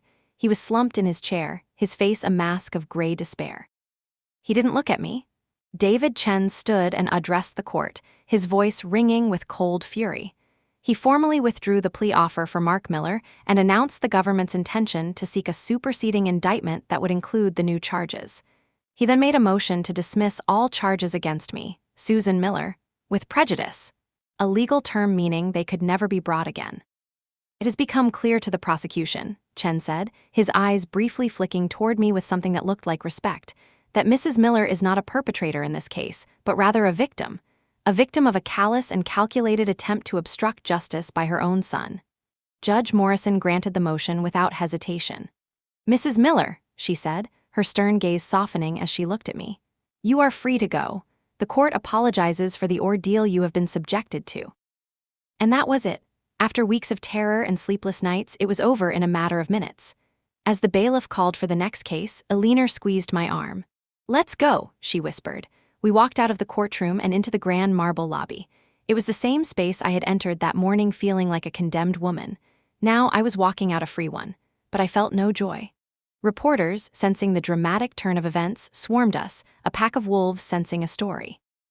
Microphones were thrust in my face. Cameras flashed. Mrs. Miller, what's your reaction to the recording? Did you know your son was trying to frame you? How does it feel to be exonerated? I felt a wave of panic, the questions a physical assault. But Eleanor was a rock. She put a protective arm around me and addressed the crowd with a calm authority that silenced them. My client has been through a traumatic experience, she said, her voice cutting through the noise. She has been vindicated and all charges against her have been dismissed. She has no further comment at this time. We ask that you respect her privacy. She guided me through the throng and out the massive front doors into the daylight. The gray morning had given way to a surprisingly bright, sunny afternoon. I blinked, the light feeling foreign and harsh after the dim, wood-paneled world I had been in. I'll have my driver take you home, Eleanor said. No, thank you, I said, finding my voice. I think I need to walk. Are you sure you'll be all right? Yes, I said, and for the first time I felt a flicker of something other than grief or anger. It was a tiny, fragile spark of resolve. Yes, I will be. I shook her hand, my gratitude too deep for words. Thank you, Eleanor, for everything. You did the hard part, Susan, she said, giving my hand a firm squeeze. You chose to tell the truth. That takes more courage than most people know. She left, and I was alone on the steps of the federal building. I turned my face to the sun, feeling its warmth on my skin. I had walked into that building a mother, willing to sacrifice everything for her child. I was walking out as what? I wasn't sure. The role that had defined my entire adult life had been stripped away. I was just Susan Miller, a 63-year-old woman with a cleared name, a shattered family, and a future that was a terrifying, empty blank page. I started walking with no destination in mind. I walked past law offices and banks, past fancy restaurants and theaters. I walked for miles, my feet moving automatically, my mind a maelstrom of conflicting emotions. I grieved for the son I thought I had, the loving, successful man who had only ever existed in my mind. I grieved for my grandchildren, whose lives were now irrevocably broken. But as I walked, the city seemed to wake up around me. I saw a young couple laughing as they shared an ice cream cone. I saw a group of students from the Art Institute, their clothes spattered with paint, arguing passionately about a sculpture. I saw a street musician playing a saxophone, the soulful, melancholy notes echoing down the concrete canyon. Life. It was all around me, messy and beautiful and complicated, and it was moving on. My feet, acting on some instinct of their own, led me to a familiar neighborhood. I found myself standing in front of Ben Carter's butcher shop. I could see him inside, helping a customer, his familiar, booming laugh audible even through the glass. My first instinct was to turn and walk away, too ashamed to face him. But then I remembered Aliner's words. You chose to tell the truth. I took a deep breath, straightened my shoulders, and walked in. The little bell above the door chimed, and Ben looked up. His smile faltered when he saw my face, his expression turning to one of deep concern. He said something to his employee and came around the counter immediately. Susie, he said, his voice low. I saw the news alerts on my phone. My God, are you okay? And standing there in the familiar, comforting smell of sawdust and smoked meat, surrounded by the simple, honest goodness of my oldest friend, I finally let myself break. The tears I had held back in the courtroom, in the witness room, on the long walk through the city finally came. I wept. I wept for my son, for my grandchildren, for the woman I had been, and for the woman I had now become. Ben didn't say a word. He just put his big, strong arm around my shoulders and held me, a silent, steady presence as I let it all out. At that moment, I knew that my family, the one defined by blood and obligation, might be broken beyond repair. But my other family, the one built on decades of loyalty, respect, and shared history, was still standing. And for the first time that day, I felt a flicker of hope. Use arrow up and arrow down to select a turn, enter to jump to it, and escape to return to the chat. Ben's embrace was a safe harbor in the storm that had become my life. He steered me past the curious eyes of his customers into the small, cluttered office behind the meat counter. It smelled of old paper, pipe tobacco, a scent his father had left behind years ago, and the faint, metallic tang of the shop. He sat me down in a rickety wooden chair, cleared a space on his desk cluttered with invoices and order forms, and poured me a small glass of whiskey from a bottle he kept for medicinal purposes. Drink this, he said, his voice a low rumble. Slowly. The whiskey was harsh and fiery, and the burn as it went down was a welcome shock, a sensation that was real and immediate in a world that had become surreal and nightmarish. I told him everything. The words tumbled out, no longer curated by lawyers or filtered through fear. I told him about Mark's desperate plea, Royce's chillingly manipulative strategy, Laura's visit with the crayon drawing, and my 3 a.m. discovery that this was not a one-time mistake, but a pattern of deceit. I told him about the look of pure hatred on my son's face when he realized his final con had failed. Ben listened without interruption, his kind, weathered face a mask of grim concentration. He refilled my glass once. When I was finished, a profound silence filled the small office, broken only by the hum of the refrigerated display cases in the shop outside. He shook his head slowly, his expression a mixture of anger and deep sadness. I always knew the kid was ambitious, he said, his voice heavy. But this is something else, Susie. This is a sickness of the soul, to do that to your own mother. He looked me straight in the eye. I want you to hear me now. You did the right thing. It was the hardest thing in the world, but it was the right thing. You're the bravest woman I know. His words, so simple and so certain, were a balm to my raw, wounded spirit. For weeks, I had been made to feel that my maternal duty was to lie, to sacrifice, to erase myself. Ben was reminding me that true strength, true integrity, lay in standing up for the truth, no matter how painful. What do I do now, Ben? I whispered, the question I had been asking myself all afternoon. My family is gone. My life's work, I don't even know what that means anymore. One step at a time, he said, his tone practical and grounding. First, you go home. You unplug your phone, you make yourself a cup of tea, and you get a night's sleep, a real one, for the first time in weeks. Tomorrow, we'll think about tomorrow. He was right. I was emotionally and physically exhausted. He insisted on driving me home in his old pickup truck, which smelled of smoked meats and leather. He walked me to my condo door and waited until I was safely inside. You call me if you need anything, he said. I mean it, even if it's 3 a.m. That night, for the first time since Mark's arrest, I slept. It was a deep, dreamless, and profoundly healing sleep.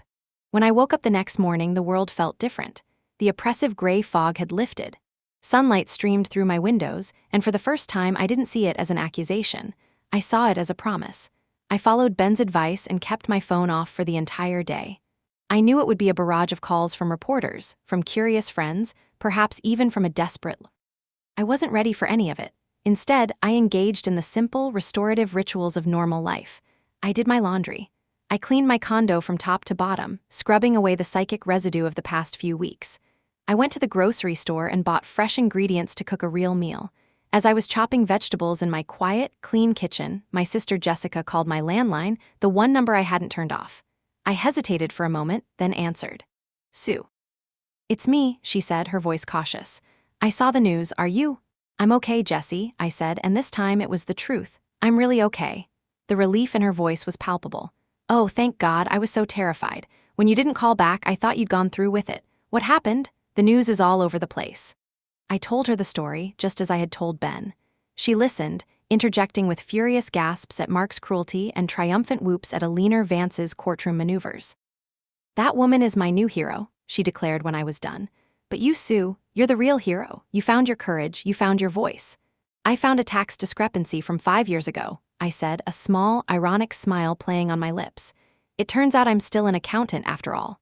We talked for over an hour, our conversation easy and familiar.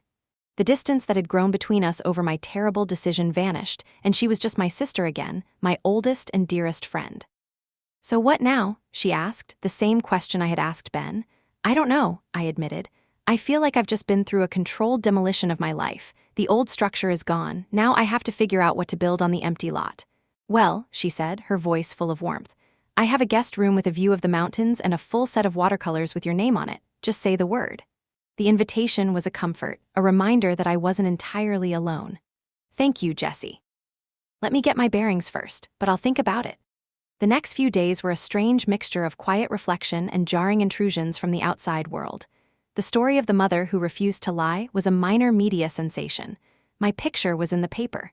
News vans were parked outside my condo building. I ignored it all, creating a small, peaceful bubble for myself. A week after the hearing, a large, official-looking envelope arrived. It was from Alina Vance's law firm. Inside was a letter informing me that all legal proceedings against me were officially terminated. Clipped to the letter was a personal, handwritten note from Alina. "Dear Susan," it read, "I hope you are finding some peace. The world needs more people with your kind of quiet courage. If you ever need anything, my door is always open. Sincerely, Alina." Tucked inside the card was her business card and something else, a check. It was a cashier's check made out to me for a significant sum of money. A sticky note attached read, "A refund for the retainer you never paid, plus a little extra from one professional woman to another. Consider it an investment in your next chapter." I stared at the check, my eyes welling with tears. It was an act of such unexpected kindness and solidarity. She hadn't just been my lawyer, she had been my champion. That check, more than anything else, felt like a catalyst. It was seed money for a future I hadn't yet dared to imagine. What was my next chapter? I was 63 years old. My son was gone, likely for a very long time. My business, as I had known it, was over. Who was I without the roles of mother and accountant that had defined me for 4 decades? I spent hours thinking, journaling, walking through the city. I was an accountant without a firm. A woman with a lifetime of experience in spotting financial deception. I thought about Ben, about the sisters who ran the flower shop, about all the small business owners I had served over the years. They were good, honest people who were vulnerable to predators like my son. They trusted people. They didn't know how to spot the red flags, and that's when the idea began to form. It was a small spark at first, then a growing flame. I didn't want to go back to just doing taxes. I wanted to do something more. I could use my knowledge, my painful, hard-won experience for good. I could help people protect themselves. I spent the next 2 weeks in a whirlwind of activity. I used some of Alina's investment to lease a small, new office space in a different neighborhood, a fresh start. I designed a new business card. It didn't say accountant. It said, "Susan Miller Small Business Forensics and Fraud Prevention, because numbers don't lie." I was terrified. It was a bold move, a complete reinvention at an age when most people were slowing down. But it also felt right. It felt like I was taking the rubble of my old life and using it to build something new, something strong, something that was entirely my own. My first client was Ben Carter. He hired me to do a complete forensic audit of his books and to help him implement new, tighter financial controls to protect his business for the next generation. My second client was a referral from a leaner Vance. Slowly, carefully, I began to build my new life, brick by brick. It was a quiet life, but it was a life of purpose. I was no longer just balancing ledgers, I was helping people safeguard their dreams. One day, about a month after the hearing, I received another letter. This one was not from a lawyer. The envelope was plain white, the handwriting on it shaky and unfamiliar. It was from Laura. I almost threw it away, but my curiosity got the better of me. I opened it, my heart bracing for more accusations, more blame, but it was not what I expected. The letter was short, just a few lines on a piece of notebook paper.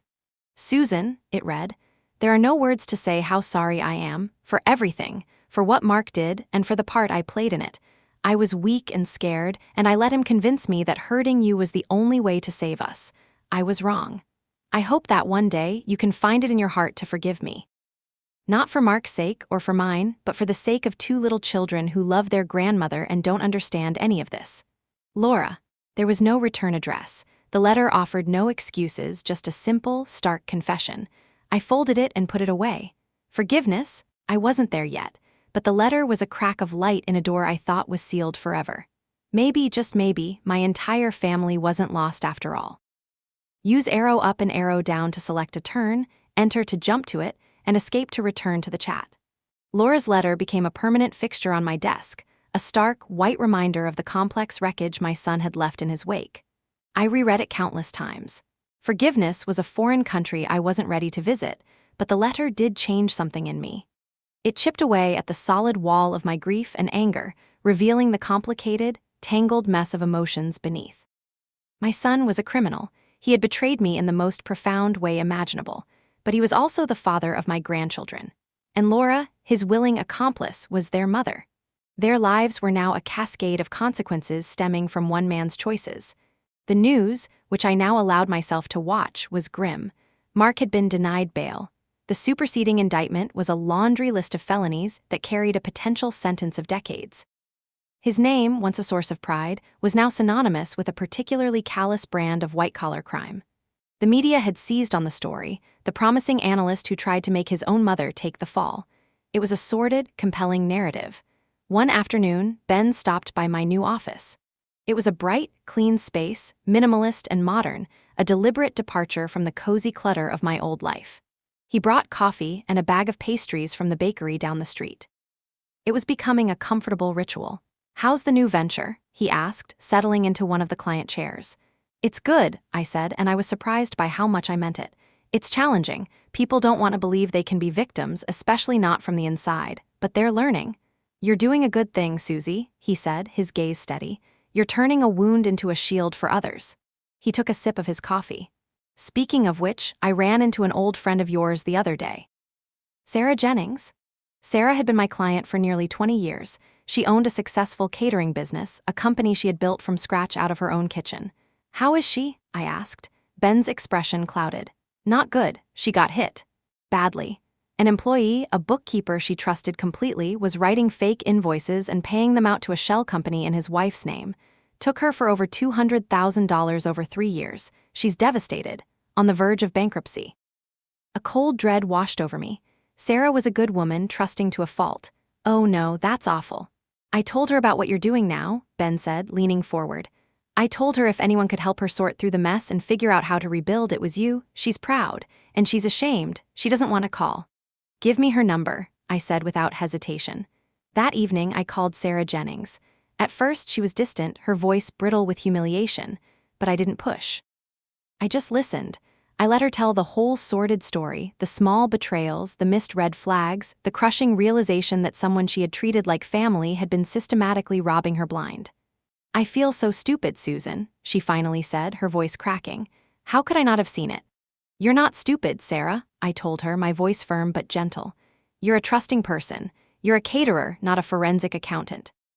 You were focused on creating beautiful events, not searching for phantom companies in your own books. This is not your fault, it's his." I met with her the next day. We spent a week combing through her financials.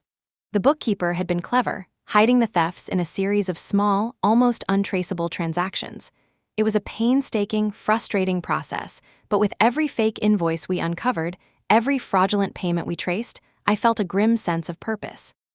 This was what I was meant to do now. I was a detective of decimal points, a hunter of lies hidden in plain sight. I helped her restructure her debt, implement a rigorous new system of checks and balances, and prepare the evidence for the district attorney. It was a long road, and her business would be scarred for years, but she was going to survive. On our last day together, she hugged me, tears in her eyes. "You didn't just save my business, Susan," she said. "You saved me. You made me feel like I wasn't a fool. You gave me back my strength." Her words meant more to me than any balanced ledger ever had. My new life was taking shape, built not on abstract numbers, but on the tangible act of helping people reclaim their lives from the wreckage of deceit. One Saturday, a few months after I had opened my new office, I was at home, paying my own bills when the buzzer for my condo building rang. I wasn't expecting anyone. "Yes," I said into the intercom. A small, hesitant voice came through the speaker. "Grandma, it's Emily." My heart stopped. I hadn't seen or spoken to my grandchildren since the day before Mark's arrest. I had sent them birthday cards and Christmas presents which I assumed Laura had quietly thrown away. "Emily, sweetheart," I breathed, my voice thick with emotion. "Where are you?" "I'm downstairs." Can I come up? I'm by myself." "Of course, honey, of course." I buzzed her in, my hands shaking. What was she doing here alone? She was only 10, was Laura with her? I rushed to the door, my mind racing. I opened it just as she stepped off the elevator. She stood there in the hallway, looking small and lost, clutching a worn-looking backpack. "Hi, Grandma," she said, her eyes big and uncertain. I knelt and pulled her into a hug, burying my face in her hair. She smelled of cinnamon toast and that indefinable scent of childhood. I held her tight, a flood of love and grief washing over me. "Oh, baby girl, I've missed you so much." I brought her inside. She looked around my condo, which must have seemed stark and unfamiliar without all the framed pictures of her and her brother that I had quietly put away. "Where's your mom?" I asked gently. "Does she know you're here?" She shook her head, her lower lip trembling. "No, I took the L train. I used the money from my piggy bank. I had your address written down from your birthday card." My blood ran cold. She had taken the train by herself, all the way from Lincoln Park. "That's not safe. You could have gotten lost. Your mom must be worried sick." "I had to see you," she said, her voice a desperate whisper. She unzipped her backpack and pulled out a crumpled piece of paper. It was a school assignment, a family tree project. The branches for her father's side of the family were empty. "My teacher, Mrs. Davis, she said we have to ask our grandparents about our family history," Emily said, tears welling in her eyes. "But Mommy, she cries whenever I ask about you. And when I ask about Daddy, she just says he's away and she doesn't know when he's coming back. The kids at school are saying mean things. They say Daddy is a bad man. They say he's in jail. Is it true, Grandma?" The question, so direct and so innocent, hung in the air between us. The carefully constructed wall around my heart crumbled. How could I explain the sordid, adult mess of fraud and betrayal to this child? I took a deep breath. She deserved the truth. Or at least a version of it she could understand. "Sometimes, honey," I began, choosing my words carefully, "grown-ups make very big mistakes. And your daddy, he made some very big, very serious mistakes with money. It wasn't honest and it hurt a lot of people. And because of that, he has to be away for a while in a place where he can think about his mistakes and pay for them." Her face crumpled. "So he is in jail?" I nodded, my heart aching. "Yes, sweetheart, he is." She started to cry, silent, heartbreaking tears. "But why did you and Mommy stop talking?" She said you were angry at Daddy and that's why he had to go away. The lie was so cruel, so self-serving, it took my breath away. Laura, in her grief and shame, had made me the villain in her children's eyes. I pulled Emily onto my lap, just as I had when she was a toddler. "That is not true," I said, my voice firm but gentle. "I love your daddy very much. But loving someone doesn't mean you let them get away with doing bad things. What he did was wrong. And what he asked me to do to cover it up was also wrong. I wasn't angry, sweetheart. I was just very, very sad. I had to tell the truth, because the truth is always the most important thing, even when it's hard." We sat there for a long time, her small body curled against mine. I answered her questions as honestly as I could, simplifying the complex betrayals into a child's language of right and wrong, of choices and consequences. Finally, I knew I had to call Laura. I found her number and dialed, my stomach in knots. She answered on the first ring, her voice frantic with panic. Emily, where are you?" "She's with me, Laura," I said calmly. "She's safe." There was a stunned silence on the other end of the line, followed by a choked sob of relief. "Oh, thank God." "I've been calling the police, I thought." "She took the train. She wanted to see me. I'm going to put her in a taxi and send her home now." "No," Laura said quickly. "No, don't. I'll come get her. I'll be there in 30 minutes. The 30 minutes I waited for Laura to arrive were the longest of my life. What would I say to her? What would she say to me? Emily, exhausted from her adventure and her tears, had fallen asleep on my couch, her family tree project lying on the floor beside her. I looked at the empty branches she had been unable to fill, and my heart broke all over again. When the buzzer rang, I took a deep breath and went to let her in. Laura stood in my doorway, looking even thinner and more haunted than she had weeks ago. Her eyes were red and puffy, her face etched with panic and exhaustion. She looked from me to the sleeping form of her daughter on my couch, and her composure finally shattered. She covered her face with her hands and began to sob, not with anger or accusation, but with a grief so profound it seemed to shake her entire body. And in that moment, seeing her not as a manipulator or an accomplice, but as a terrified, broken mother trying to hold her world together, something inside me shifted. The last remnants of my anger finally washed away, leaving only a vast, shared sadness. I stepped forward, and for the first time in what felt like a lifetime, I put my arms around my daughter-in-law. And she collapsed against me, weeping. Use arrow up and arrow down to select a turn, enter to jump to it, and escape to return to the chat. We stood there in the doorway for a long time, two women who had been on opposite sides of a painful war, now finding a fragile truce in a shared sea of sorrow. Laura was so thin, her body felt brittle in my arms. Her sobs were the raw, ragged sounds of a person who had been holding everything together for too long, only to have it all fall apart. I led her inside and sat her down in an armchair, then went to the kitchen to make tea, the universal remedy for crises big and small.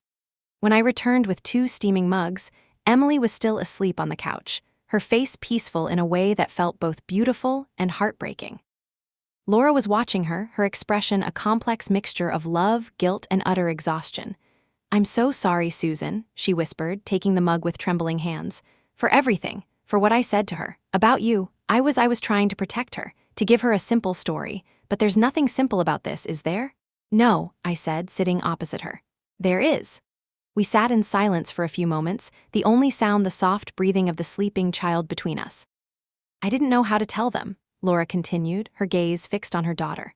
"How do you explain to your children that their father, their hero, is a liar and a thief?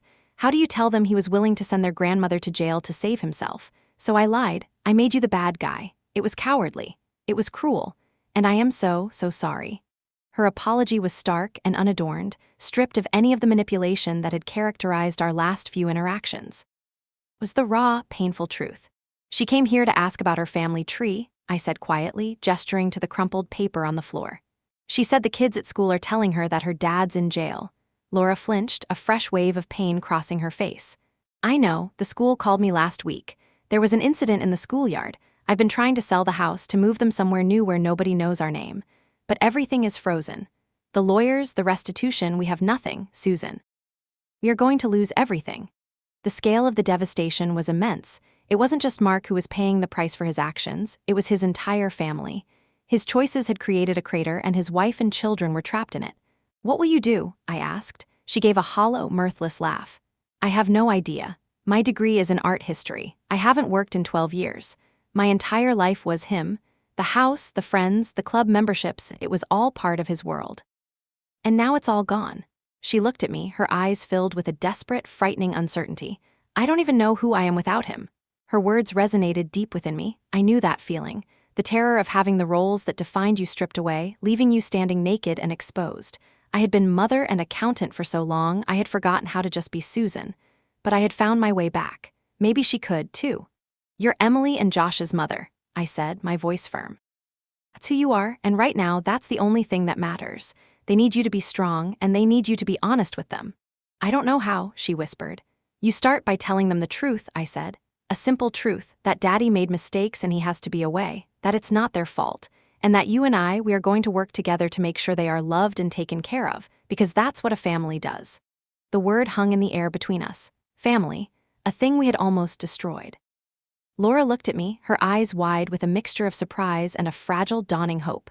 You would be willing to do that, after everything? "You are the mother of my grandchildren, Laura," I said simply. "That will never change. They need their grandmother, and right now it looks like their mother could use a friend." Emily began to stir on the couch, and the moment of fragile connection was broken by the return of reality. Laura quickly composed herself, wiping her eyes. I went and gently woke my granddaughter. "Mommy's here, sweetheart," I said softly. Emily sat up, rubbing her eyes, and when she saw her mother, she ran into her arms. I watched them, a mother and daughter reunited, and I knew that whatever happened next, this was the right thing to do. This was the first step in rebuilding something new from the rubble. Laura took my advice. The next weekend, the three of us met in a neutral space, a quiet corner of the Lincoln Park Zoo. We sat on a bench near the primate house, watching the monkeys swing and play, their lives so simple and unburdened. And there, with me as a quiet support, Laura told her children a simplified but honest version of the truth. She told them that their father was in a place for adults who broke important rules, and that he would be there for a long time. She told them that it was a very sad and difficult thing, but that it was not their fault. And she told them that from now on, she and Grandma would be a team, and that the two of them would always come first. It was the beginning of a long, slow, and painful process. The sentencing hearing was a brutal public ordeal. Mark was sentenced to 12 years in a federal penitentiary. I did not attend, but I read the transcripts.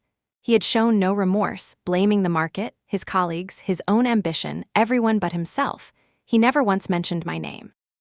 It was as if I no longer existed. Laura sold the house in Lincoln Park, a place filled with too many ghosts and too much debt. Most of the money went to the government for restitution. With what little was left, she rented a small, modest apartment in a less fashionable neighborhood, a place where no one knew the Miller name. She started to rebuild her life piece by piece. My sister, Jessica, in an act of extraordinary generosity, called her. She had a friend who owned an art gallery in Chicago and was looking for an assistant. The pay was low, but it was a start. It was a chance for Laura to use her degree to be someone other than Mark Miller's wife. I became a constant, steady presence in my grandchildren's lives. I picked them up from school twice a week. I helped them with their homework. I took them to the park, to museums, to Ben's butcher shop for free hot dogs. I started filling in the empty branches on Emily's family tree, telling her stories not of criminals and con men, but of her great-grandparents, of hardworking, honest people who had built good lives. I was trying to give them back a legacy that their father had tried to steal.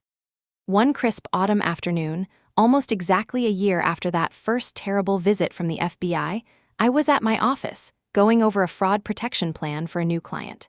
My business was thriving. I had more clients than I could handle, a waiting list of small business owners eager for my help. I had found my purpose. My phone rang. It was an unfamiliar number with a strange area code. "Susan Miller speaking." "It's a collect call from a federal correctional facility," a robotic voice announced. "From Mark Miller. Do you accept the charges?" My breath caught in my throat. A whole year without a single word, and now this. My first instinct was to slam the phone down, to say no, to sever the final, toxic tie, but I looked up at the new picture on my desk. It was a photo taken last weekend at the apple orchard. It was me, Laura, Emily, and Josh, all of us smiling, our faces bright in the autumn sun. We looked happy. We looked like a family. A different, smaller, and more fragile family than before, but a family nonetheless. He was still their father. He was still my son. "Yes," I said, my voice barely a whisper. "I accept the charges."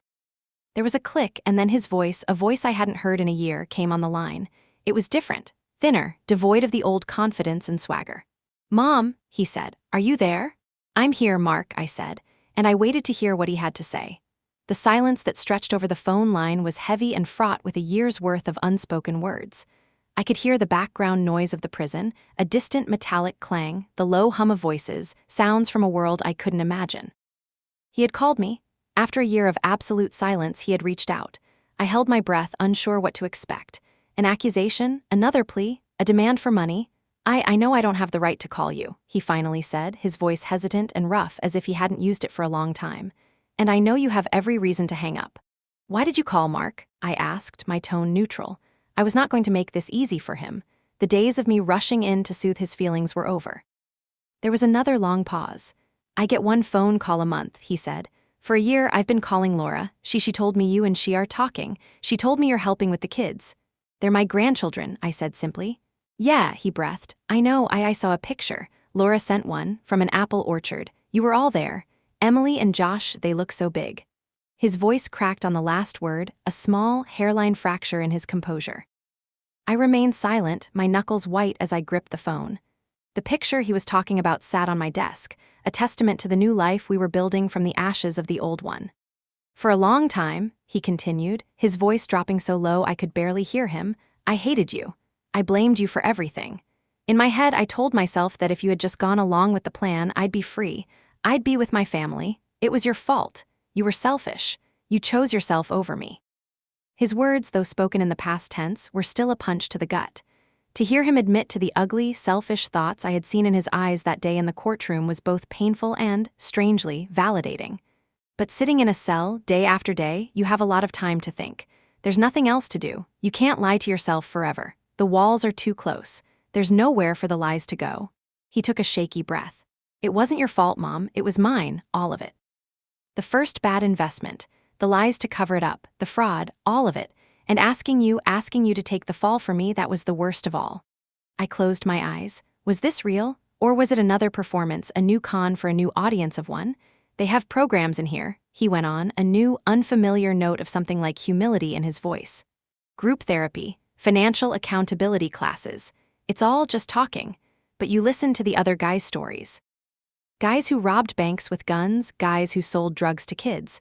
And you start to realize we all have the same sickness. A hole inside of us that we try to fill with things. Money, power, respect. We think it'll make us whole, but it just makes the hole bigger. And we don't care who we hurt to fill it. He was quiet for a moment. I hurt everyone. The investors, Ben Carter, my friends, but I hurt you and Laura and the kids the most. The people who loved me. I took your love and I used it as a tool, like a hammer, to break things. The raw, unvarnished self-awareness was something I had never heard from him before. This wasn't the charismatic salesman or the desperate con man. This was someone else, someone new. Why are you telling me this now, Mark? I asked, my voice still cautious. Because, he said, and I could hear the tears in his voice now, raw and real. Because I'm sorry. I know that word is useless. It doesn't fix anything. It doesn't give people their money back. It doesn't give you back your reputation, the one I almost destroyed. It doesn't give my kids their father back. But it's the only word I have. I am so sorry, Mom, for everything. The dam of my own composure, so carefully constructed over the past year, finally broke. A single tear traced a path down my cheek. It wasn't a tear of forgiveness, not yet. It was a tear of grief for the 38 years we had lost to get to this one, honest moment. I have to go, he said, his voice thick. My time is up. I don't know if you'll accept my call next month. I wouldn't blame you if you didn't, but I had to say it, at least once. The line went dead. I sat there, holding the silent receiver, the sound of the dial tone a jarring return to reality. I didn't know what to feel. The apology felt genuine, born of long, hard hours of reflection in the harshest of environments. But could a man really change that much? Could the sickness he spoke of truly be cured? I didn't know. That evening, when Laura came to pick up the children, I told her about the call. I watched her face carefully as I recounted the conversation. She listened, her expression unreadable. What do you think? I asked when I was done.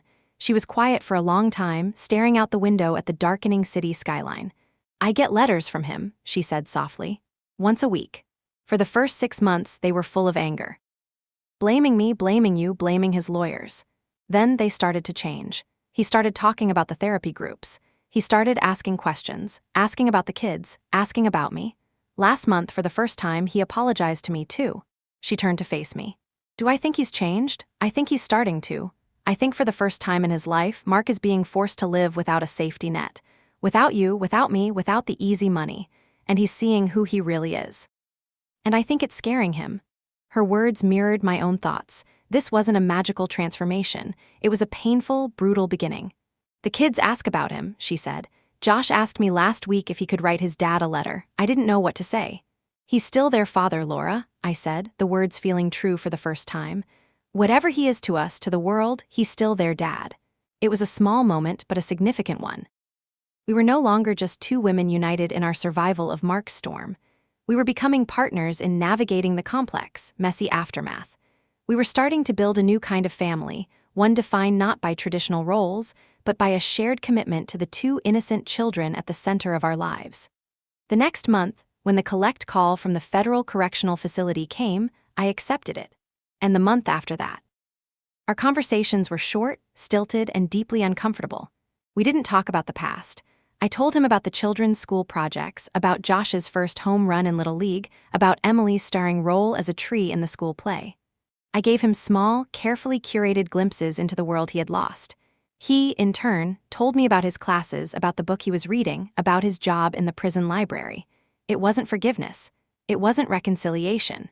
It was a connection, a thin, fragile thread stretching over miles of concrete and razor wire. It was a recognition that our lives, for better or for worse, were still intertwined. My own life continued to blossom in unexpected ways. My business became a recognized success. I was invited to speak at small business conferences to share my story and my expertise. I wrote articles for trade magazines. Susan Miller, the quiet, unassuming accountant, had become a voice, an advocate for financial integrity. One day, I got a call from Eleanor Vance. "Susan," she said, her voice warm, "I have a proposition for you. A university in the city is launching a new continuing education program for entrepreneurs. They need someone to teach a course on small business ethics and fraud prevention." I told them I knew the perfect person. I laughed. "Eleanor, I'm not a teacher." "Nonsense," she said. "You've been teaching your whole life. You just didn't have a classroom. Think about it. It's a chance to shape the next generation of business owners, to stop the next Mark Miller before he even starts." Her words hit home. To stop the next Mark Miller, that was a legacy worth building. "Okay," I said, a thrill of nervous excitement running through me. "I'll do it." Standing in front of that first class a few months later, looking out at a sea of eager, ambitious faces, I felt a sense of peace I hadn't felt in years. They were so young, so full of dreams. In their faces, I saw the ghost of my own son, the brilliant, promising boy he had once been. I took a deep breath and began my lecture. "Good evening," I said, my voice clear and strong. "My name is Susan Miller, and I'm here to talk to you about the most valuable asset you will ever own. It's not your business plan, it's not your seed capital, it's your integrity. Let me tell you a story about what happens when you lose it. I was no longer just a victim. I was no longer just a survivor. I was a teacher. I was a builder. I was taking the most painful chapter of my life and turning it into a lesson of hope and resilience for others. My empty lot was no longer empty. It was becoming a garden. Use arrow up and arrow down to select a turn, enter to jump to it, and escape to return to the chat." The classroom became my new sanctuary. It was a simple space, whiteboard, projector, rows of unremarkable desks, but it felt charged with potential. Twice a week, I would stand before my class of 30 aspiring entrepreneurs and tell them the truth. I didn't just teach them about balance sheets and internal controls. I taught them about the subtle corrosiveness of a small lie, the slippery slope of a minor ethical compromise. I used case studies from my own practice, anonymized but real, tales of businesses undone not by market forces, but by a failure of character. "Deceit is a cancer," I told them one evening, my voice resonating in the quiet room. "It starts small, an exaggerated expense report, a slightly inflated revenue projection to impress a lender.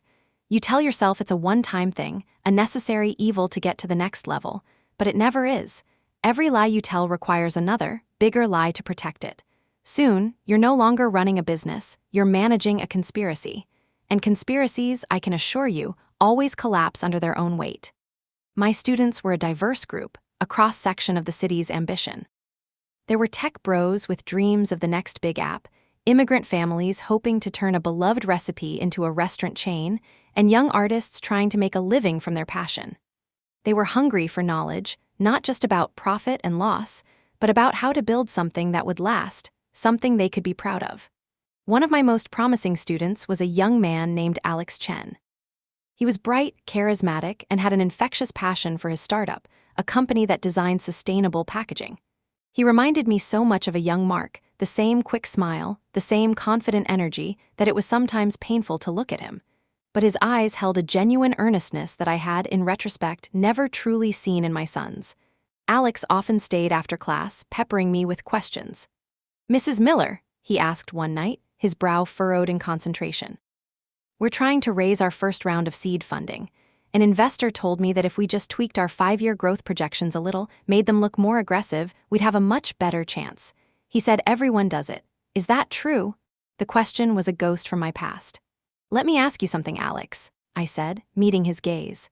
"Do you want investors who are impressed by a lie, or do you want partners who believe in your actual, honest-to-God vision?" I tapped his business plan on the desk. "Your numbers are solid, your product is good, trust that. The moment you start selling a fantasy, you'll be trapped into delivering one. Build your house on rock, not on sand." He nodded slowly, a look of understanding dawning on his face. "Thank you," he said. "No one has ever put it that way before." He was becoming a sort of protege, and the relationship was healing a part of me I thought was gone forever. It was a chance to be a mentor, to guide a young, ambitious person toward the right path instead of the wrong one. My life settled into a new, comforting rhythm. Tuesdays and Thursdays were for teaching. The rest of the week was dedicated to my clients and, most importantly, to my family. Sundays became our sacred day. Laura, Emily, Josh, and I would gather at my condo. We'd cook together, the kids chattering about school and friends, Laura telling me about a new artist her gallery was featuring. The gaping wound of Mark's absence was still there, a phantom limb in our family portrait, but we were learning to live around it. We were creating new traditions, new memories that belonged only to us. Laura was transforming. The haunted, terrified woman who had collapsed in my doorway was slowly being replaced by a person of quiet strength. She had a flair for her work at the gallery, an eye for talent that had lain dormant for years. She was making friends, building a life that was her own, not an extension of her husband's. Of course, the trauma still surfaced in unexpected ways. Josh, who had been so quiet in the beginning, started getting into fights at school. The school psychologist suggested it was a delayed expression of anger and confusion over his father. Laura and I found ourselves in the principal's office, sitting side by side on chairs that were too small, a united front. "We'll handle it," Laura told the principal, her voice firm. "We'll get him into counseling. We'll work with him at home." Later that day, we sat with Josh in my living room. Laura held his hand. "It's okay to be angry that Daddy is gone, sweetie," she said, her voice soft. "It's okay to be sad, but it's not okay to hurt other people because you're hurting." "Why can't he just come home?" Josh asked, his small face tight with a pain no 8-year-old should have to bear. "Because," I said, joining them on the couch, "he has to fix what he broke, and that's going to take a very long time." It was the truth, unvarnished and difficult but necessary. We were a family committed to the truth now. The monthly calls with Mark continued. They were still difficult, but a new pattern was emerging. He was starting to ask questions about the people he had hurt. "That caterer," he asked during one call. "Sarah Jennings. Laura told me her business almost went under. Is she okay?" "She survived," I said, my voice clinical. "No thanks to her bookkeeper, or to the financial pressures that make good people desperate. She's a fighter, she's rebuilding." "And Ben?" he asked, his voice even smaller. Does he ever talk about me?" "No, Mark," I said truthfully. "He doesn't. He talks about his grandchildren, he talks about his fishing trips, he talks about his business. He's moved on, his life is not about you anymore." I wasn't saying it to be cruel. I was saying it because it was the truth, and the truth was the only medicine for the sickness he had described. His actions had consequences that rippled out into the world, but the world, in its resilience, kept turning. He was not the center of it. He was quiet for a long time. "That's good," he finally whispered. "I'm glad he's okay." It was a small step, but it was a step away from the narcissism that had fueled his downfall. It was a flicker of empathy. One afternoon, Ben Carter came to my office, but this time it wasn't for a social call. His face was grim. "Susie, we've got a problem in the neighborhood," he said, spreading a glossy brochure on my desk. It advertised a new investment group, Prosperity Prime, promising guaranteed 20% annual returns for local businesses willing to invest their capital. The man on the brochure was slick and polished, with a smile that didn't reach his eyes. "It sounds too good to be true," Ben said. And when things sound too good to be true, they usually are. A few of the shop owners on my street have already put money in. They're talking about this guy like he's the second coming. It's making me nervous. I looked at the brochure. The language was vague, full of buzzwords like proprietary algorithms and synergistic market leveraging. It was meaningless jargon designed to impress and confuse. A cold knot formed in my stomach. It was the same playbook. A different con man, but the same predatory game. "Let me look into this, Ben," I said, my voice low and serious. That night I went to work. I used my knowledge, my databases, my instincts. I ran a background check on the man on the brochure. I looked up the corporate registration for Prosperity Prime. I spent hours tracing the digital and financial breadcrumbs. By 3 a.m., I had my answer. The company was a shell corporation registered offshore. The man on the brochure had a history of securities fraud in 2 other states. It was a classic Ponzi scheme, targeting a close-knit community of trusting, hardworking people. My blood ran cold. This wasn't just a case study for my class anymore. This was happening now in my neighborhood to my friends. The next morning, I didn't call the authorities. Not yet, I called Ben. Get everyone together, I said, my voice steely. All the shop owners you can find. Have them meet me at the bakery tonight after it closes. I have something they need to see. That evening, I stood before a group of about 15 small business owners, their faces a mixture of curiosity, hope, and skepticism. I saw the owner of the flower shop, the tailor, the hardware store manager. These were the people who formed the backbone of our community. I didn't start with accusations. I started with a lesson. I put up a slide with the Prosperity Prime brochure on one side and the prospectus for Mark's fake Midwest Heritage Partners fund on the other. I want to tell you a story, I began, my voice filling the quiet, flower-dusted room. It's a story about how easily trust can be turned into a weapon. It's a story about promises that shine like gold, but are built on nothing but air. I didn't mention Mark's name. I didn't have to. I simply told them my story, the story of my business, my clients, my family, and the devastating cost of a well-told lie. I was no longer ashamed. My story was my armor. It was my weapon. As I spoke, I could see the looks on their faces change from hope to dawning horror as they recognized the same empty promises, the same slick jargon, in the brochure they had all received. I had taken my greatest shame and transformed it into a shield for my community.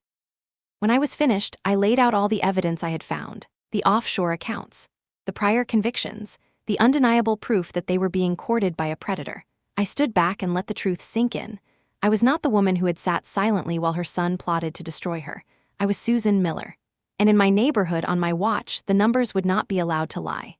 Use arrow up and arrow down to select a turn, enter to jump to it, and escape to return to the chat. The bakery was silent, save for the hum of the cooling ovens. The 15 faces staring back at me were a tableau of shock, anger, and dawning, sickening realization. The slick brochure for Prosperity Prime, which had represented hope and a shortcut to success, now looked like the cheap piece of predatory marketing it was. The first to speak was Maria, who ran the flower shop with her sister. "My God," she whispered, her hand covering her mouth.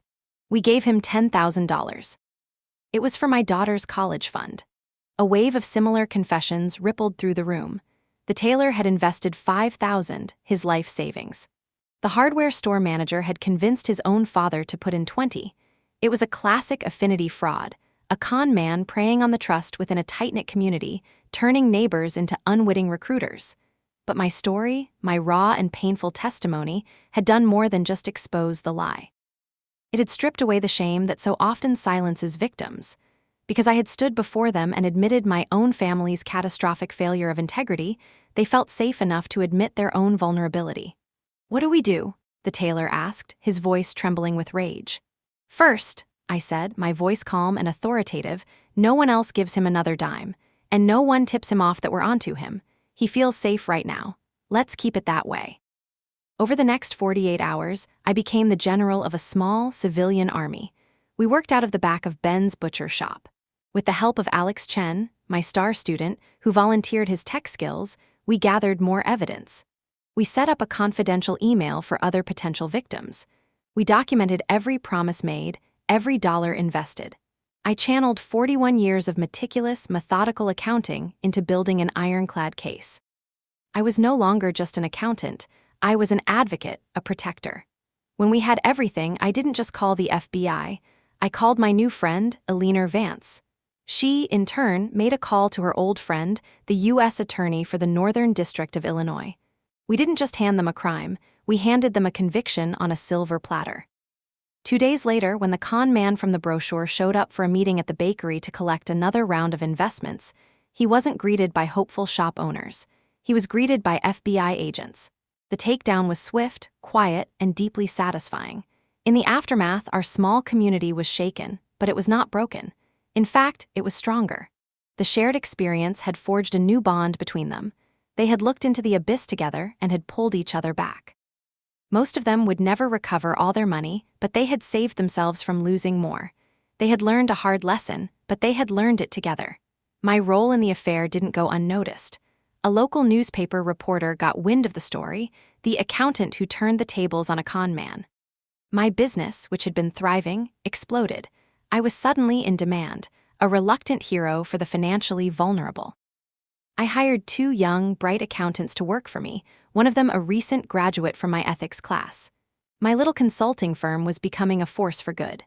My life, once a quiet, predictable ledger, was now a dynamic, ever-changing story. It was a story of profound loss, but it was also a story of unexpected reinvention. I had lost a son, but I had gained a daughter in Laura and a deeper, more honest relationship with my grandchildren. I had lost my old identity, but I had forged a new one, stronger and more authentic than the old one had ever been. A few years passed. Mark's name faded from the headlines. He was just another inmate in the vast federal system. He still called once a month. Our conversations were still stilted, but they were real. He was taking college courses, working toward a degree in counseling. He was trying, in his own small way, to understand the sickness he had spoken of. He was trying to build a new life on the other side of the razor wire. I never visited him. I wasn't ready for that. Maybe I never would be. Forgiveness, I had learned, is not a single event. It's a quiet, gradual process, like the slow healing of a deep wound. Laura, Emily, Josh, and I, we became a new kind of family. We had our Sunday dinners. We celebrated holidays. We went on a summer vacation to a small cabin in Wisconsin, the kind of simple, honest trip I had never taken when my life was about projecting an image of success. One sunny afternoon in late September, I was sitting on a park bench, watching Josh, now a confident 11-year-old, pitch in his Little League championship game. Laura was beside me, cheering just as loudly as I was. My life was full. It was a good life. My phone buzzed. It was a text from Alex Chen, my former student. His sustainable packaging company had just secured its second round of major funding from honest investors who believed in his real numbers. His text read, "Couldn't have done it without you, Mrs. M. We're building on rock." I smiled, a deep, genuine smile of contentment. I had found my purpose. It wasn't in the grand, dramatic gestures, but in the small, everyday acts of integrity. It was in teaching a young man the value of honesty. It was in helping a friend save her business. It was in protecting a neighborhood. It was in showing my grandchildren that a family could be shattered and then rebuilt, piece by piece, on a new foundation of truth. I looked out at the baseball field, at my grandson, so full of life and promise. I thought about the long, dark road I had traveled to get to this sunlit afternoon. The deepest wounds, I had once believed, were inflicted by those you sacrifice for. But I had learned something more profound. The greatest strength is forged in the fires of that betrayal. The most meaningful life is not the one that is perfect, but the one that is honest. You can lose everything, your money, your reputation, even your family as you knew it. But as long as you hold on to your own truth, you can always, always rebuild. The numbers, in the end, don't define you. Your integrity does. And that is the one asset that no one can ever take away. Use arrow up and arrow down to select a turn, enter to jump to it, and escape to return to the chat.